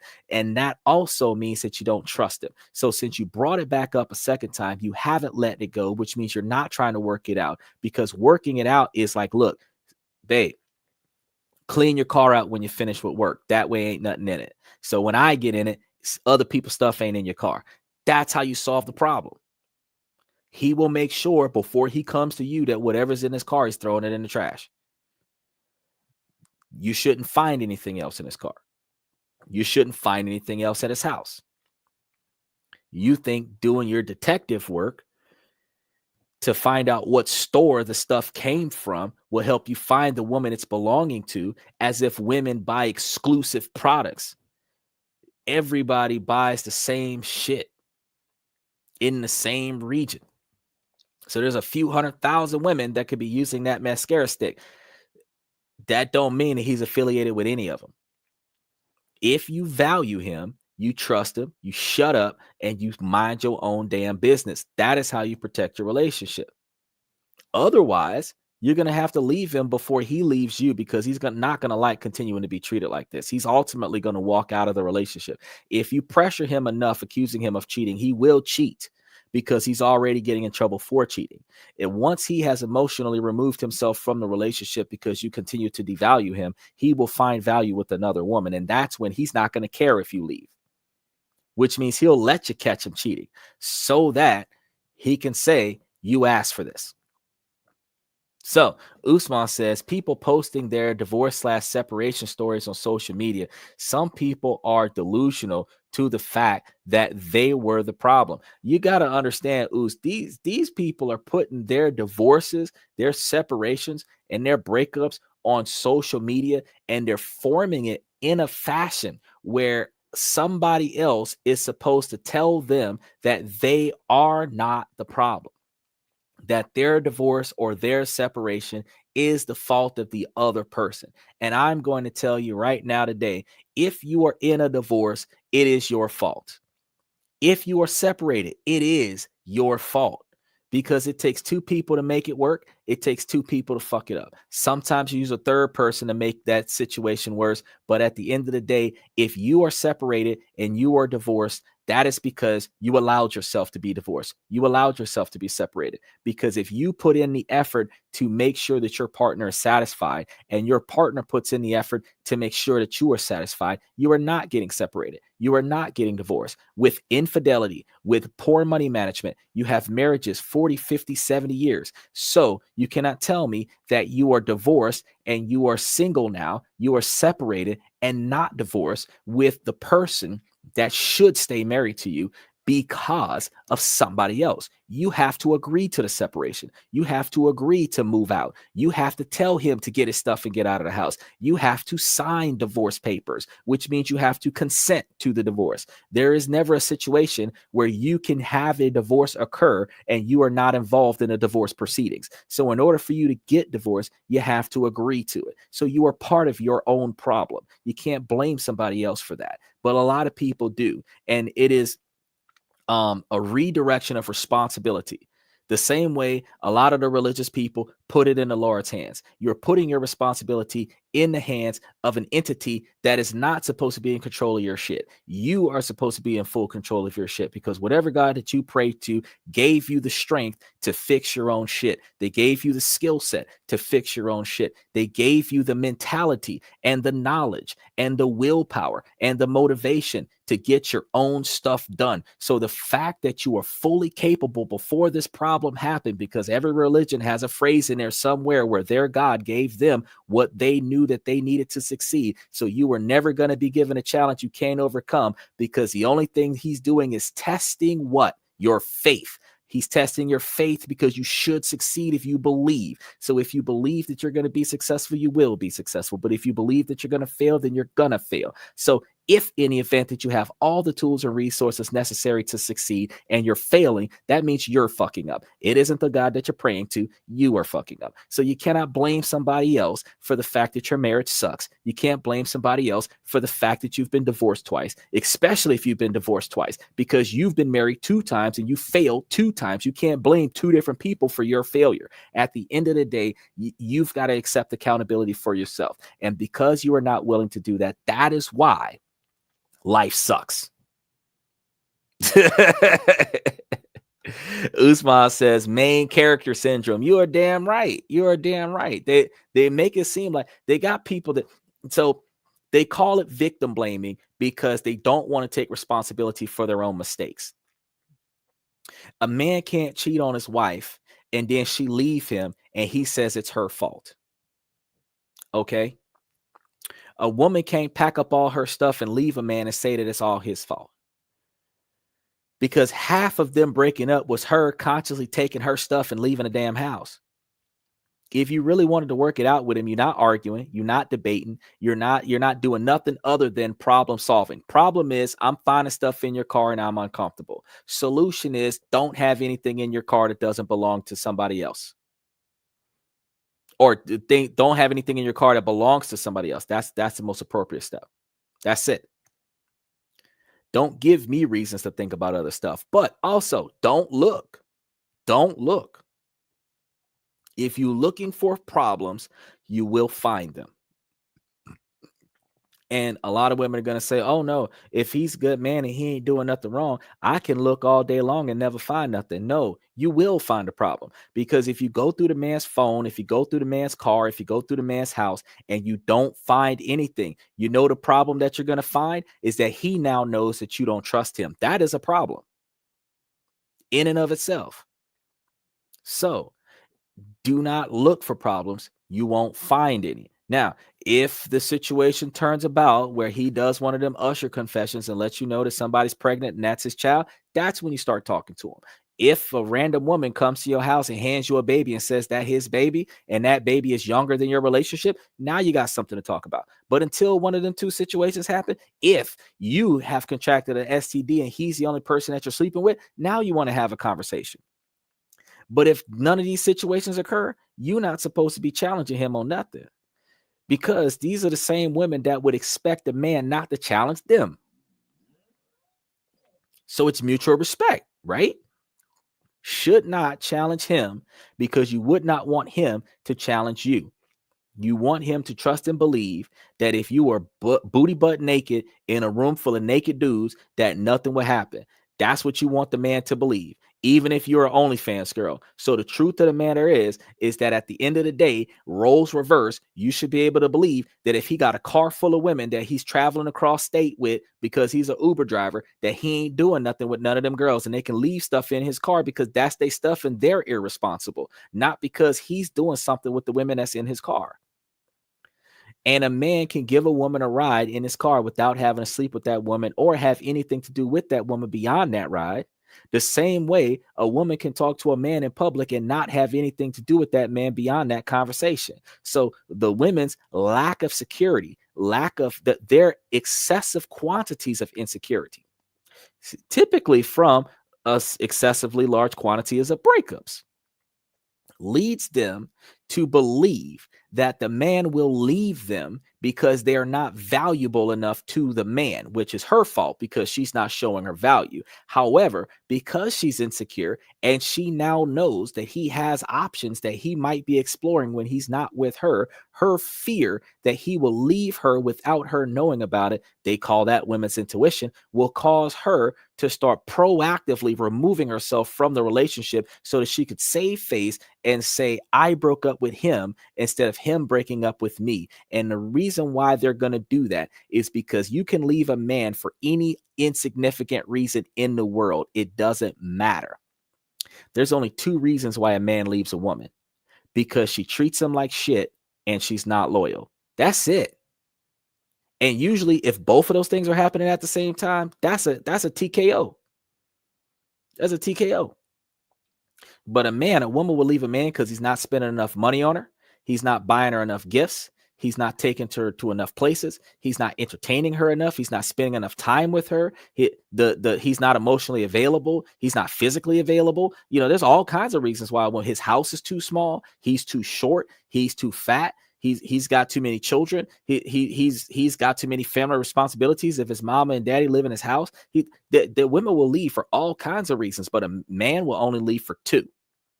You don't respect him and you cheat on him, or both. Because you could treat him like shit and not cheat on him and he'll stay with you. You could cheat on him and treat him like a king and he'll stay with you some of the times. But if you're doing both, if you're disrespecting him, devaluing him, and cheating on him, oh no, he's done. He's done. So to save face, you will leave him before he leaves you, so that you, in the eyes of your friends and your entourage, are the victim. As Usman said, main character syndrome. You are putting yourself in a position, and that's the real reason why the women go sleuthing. They go digging deep because they want to make sure that they can show their homegirls and their mama and their auntie and them that the man ain't shit, so that her entourage, her network, will not down her, devalue her, or degrade her in any way because her stupid ass fucked up a good relationship. That is why women sleuth. They're looking for the validation and confirmation that they need to walk away from this relationship with their pride intact. As if they cannot do that, they will stay in the relationship, cause chaos in the relationship, so that they can then say that the relationship is chaotic. That's why they're leaving. But the truth of the matter is, you didn't want to be in a relationship in the first place. That is why you're finding a reason to leave. If you did not want to leave that relationship, he could be a man whore and you're going to stay with him. He could be abusive and you're going to stay with him. There could be nothing positive about this man and you're going to stay with him. Look at the 20 women that dated Chris Brown and how many broken bones they got dating Chris Brown. When they wanted that man, they stayed with that man no matter how bad he treated them, because that's what they wanted. If you don't want the man, you making up excuses. It don't matter what he got going on. So truth of the matter is, yeah, if you sleuthing, your relationship was over when you first started the investigation. Your relationship was over. You're just looking for all the evidence. It's like a police officer that arrests a guy before he gets the warrant so that he can go and search the house. You're just trying to search the house so that you can ratify the arrest. You have no grounds for the arrest, but you want to search the place so that you can find something to arrest him for. And if you find something, you can say, see, I told you so. But all of us already know that if you got arrested without cause, whatever they find after they arrest you is inadmissible, because they had to have a reason to arrest you before they searched you. Likewise, ladies, you got to have a reason to search him before you search him. And whatever that reason is, that's the reason why you should break up. You shouldn't even search. You should just leave him because you believe that there's something wrong that you have a problem with. That is all you need. You do not need all probable cause. Reasonable probable cause is all you need to walk out of the relationship. You do not need proof. You want proof to validate your ego, because what if you're wrong? And see, that what if you're wrong part? That's your guilty conscience talking, because you're treating this man like shit for no reason. That is why you're going to hang around, do your digging, stalk the man, find him fucking up, and then throw it in his face. And he don't even really have to be making mistakes. He could have something in his car from one of his nieces, and you're going to swear to God that he's got like 18 women in the train. The fact is that all you need is an excuse to ratify your allegations. That's it. That's it. And the fact is that men are stupid. As soon as you start accusing the man of something, the man flips into defense mode. The man flips into defense mode. And because he's flipping into defense mode, he's automatically guilty. The same way, if a woman says she didn't sleep with a man, nobody believes her. The same way a man says he didn't cheat on his wife, nobody believes him. As soon as you go into defense mode, you're guilty of the accusation. As soon as you try to justify it in some way, shape, or form, you're guilty. If she accuses you of doing some shit and you look at her and you say, that makes no sense because that's not something I would do, and just leave it alone. At the end of the day, you're right, Usman, I'm on my way out as well. At the end of the day, I'm going to see you tomorrow night because we got a lot of stuff to talk about with business and finance tomorrow night because they done did some stupid stuff with the money, and we about to talk about that tomorrow. But you have a good night, Usman. But at the end of the day, when we're looking at the situation where we're being accused of being unfaithful, that is when we look at her and say, well, that's not even inside of my character, so I don't even know what you're talking about, and you just leave it alone. Oh, well, you see, I got this and I got that. Okay. All right. Well, you ain't got nothing to say. Well, what do you want me to say? Because at the end of the day, if it's not in line with my character, that's not something I would do. I'm not going to dignify it with a response. So what do you want me to do? And truth be told, fellas, that she's not going to be satisfied with that. But the fact is that if you have nothing to defend, why are you going into defense mode? So again, I tell men, you do not defend yourself against your woman. If she don't trust you, let her go. Because she's not going to defend herself with you. She's going to tell you to get over it, that it is a need to know basis and your ass don't need to know. So since we understand that this is how we're being treated as men by the same Western culture women that want to know everything, full transparency, and they want full transparency so that they can make sure that you're not being unfaithful. It's not because they're doing it for your best interest. It's giving them peace of mind that they still got control over the relationship. But the fact is that at the end of the day, you're not going to win an argument when you're accused of fucking up. You are never going to win an argument when you're accused of, if you're accused of making a mistake, it's like being accused of murder. They're going to give you the death penalty because they don't care if you did it or not, because they believe that you did. A woman is judge, jury, and executioner of a relationship. So you have to convince your accuser that you are innocent. And no woman will ever admit that she is wrong and be serious about it. So at the end of the day, if she thinks you did something that you didn't do, you did it, which is why most men apologize for the things that they did not do so that she will shut the fuck up. And it ain't fair to the men, and it ain't right for the women, because no woman wants a man to lie to her. So why force the man to lie about being sorry for something that he did not do for the sake of shutting you up? Because when you do that, you are building a liar out of your honest boyfriend, because he will start saying what you want to hear so that you will stop fussing with him. He will start lying to you so that you will stop starting conflict. He will get used to lying to you because you will always bring him conflict if he tells you the truth. And eventually you'll find out that he hasn't been telling you the truth for a long time. Now you're going to be upset with him because you didn't want him to lie to you. He can't win for losing.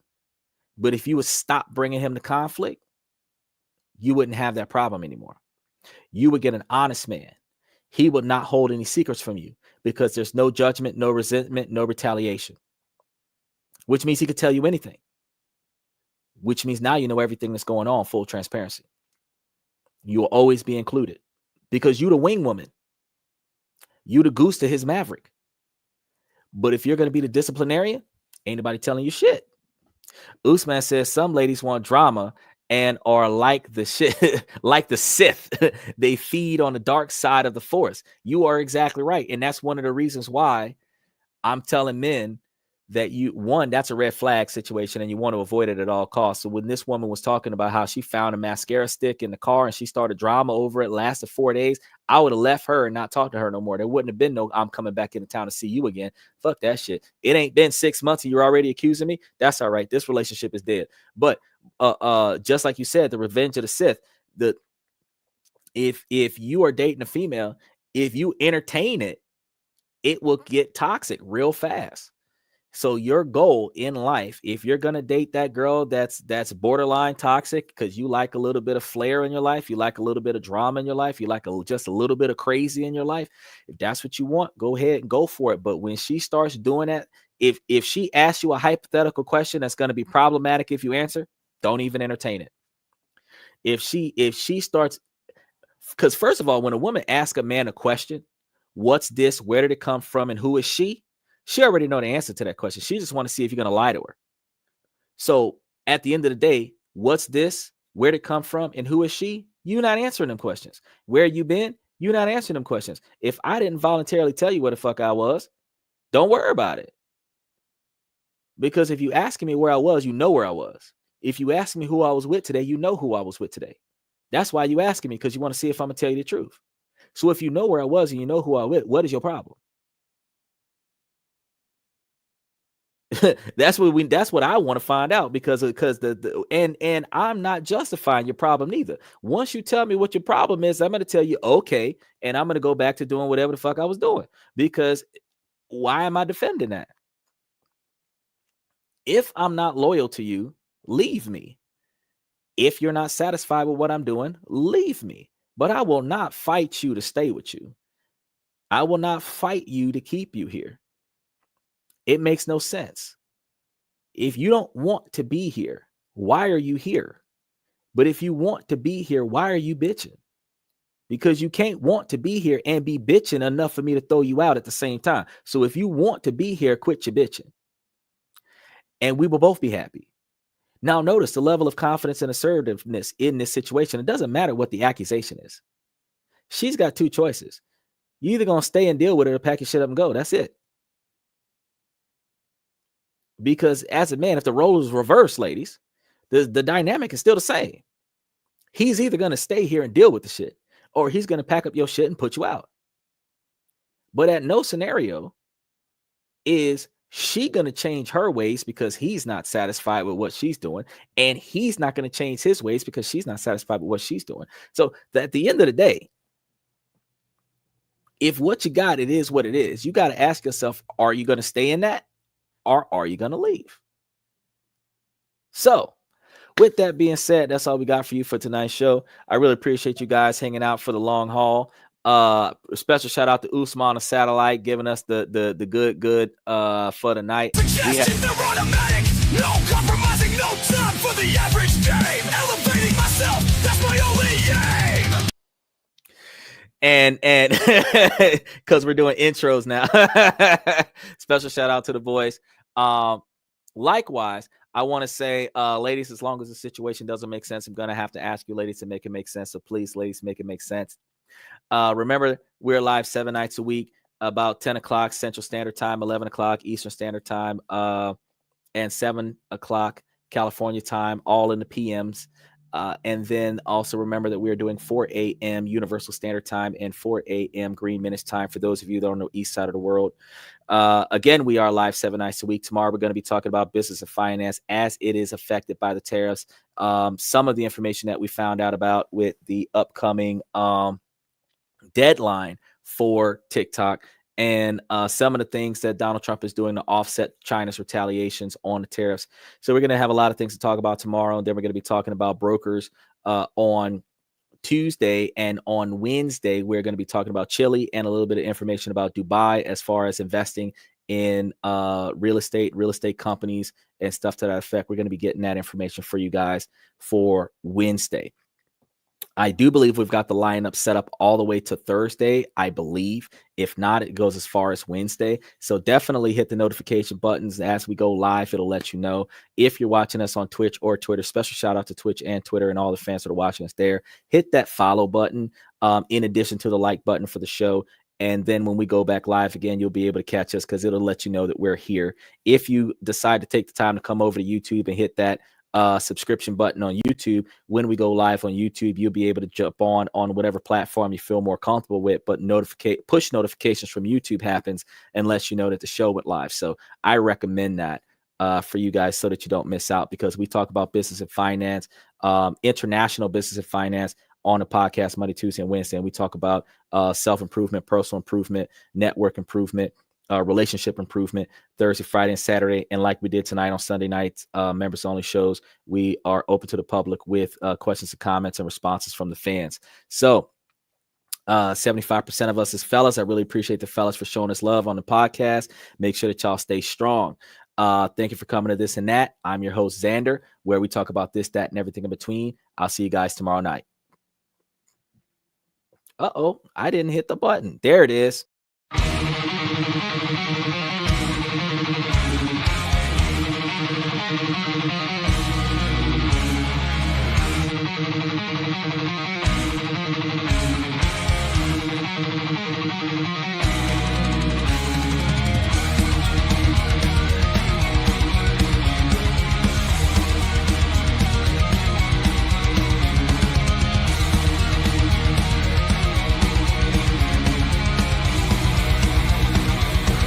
Higher ground.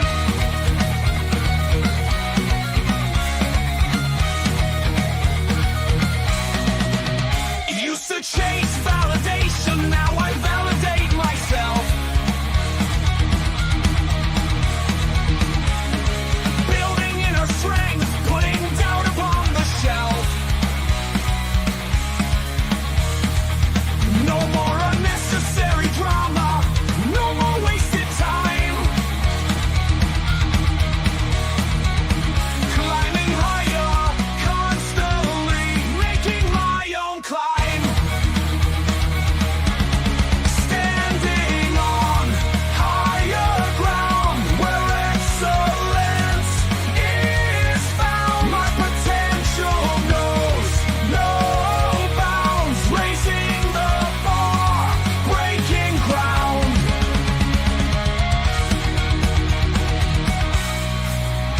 My network is my net worth. Choose your company wise. Surround yourself with eagles, not with sheep in disguise. Every interaction is a reflection of my brand. Quality over quantity, that's my personal command. I'm not landing on higher ground where excellence is found. My potential knows no bounds, raising the bar, breaking ground.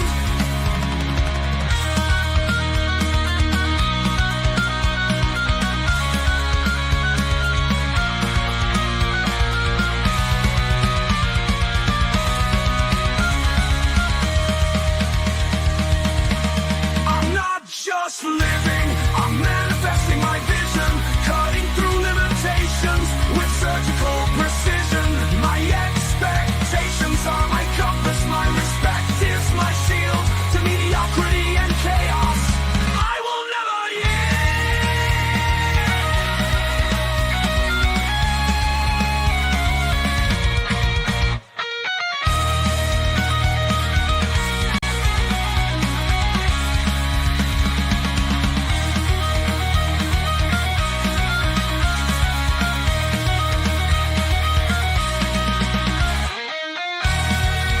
I'm not just living, I'm manifesting my vision, cutting through limitations with surgical precision. My expectations are my compass, my respect is my shield to mediocrity and chaos.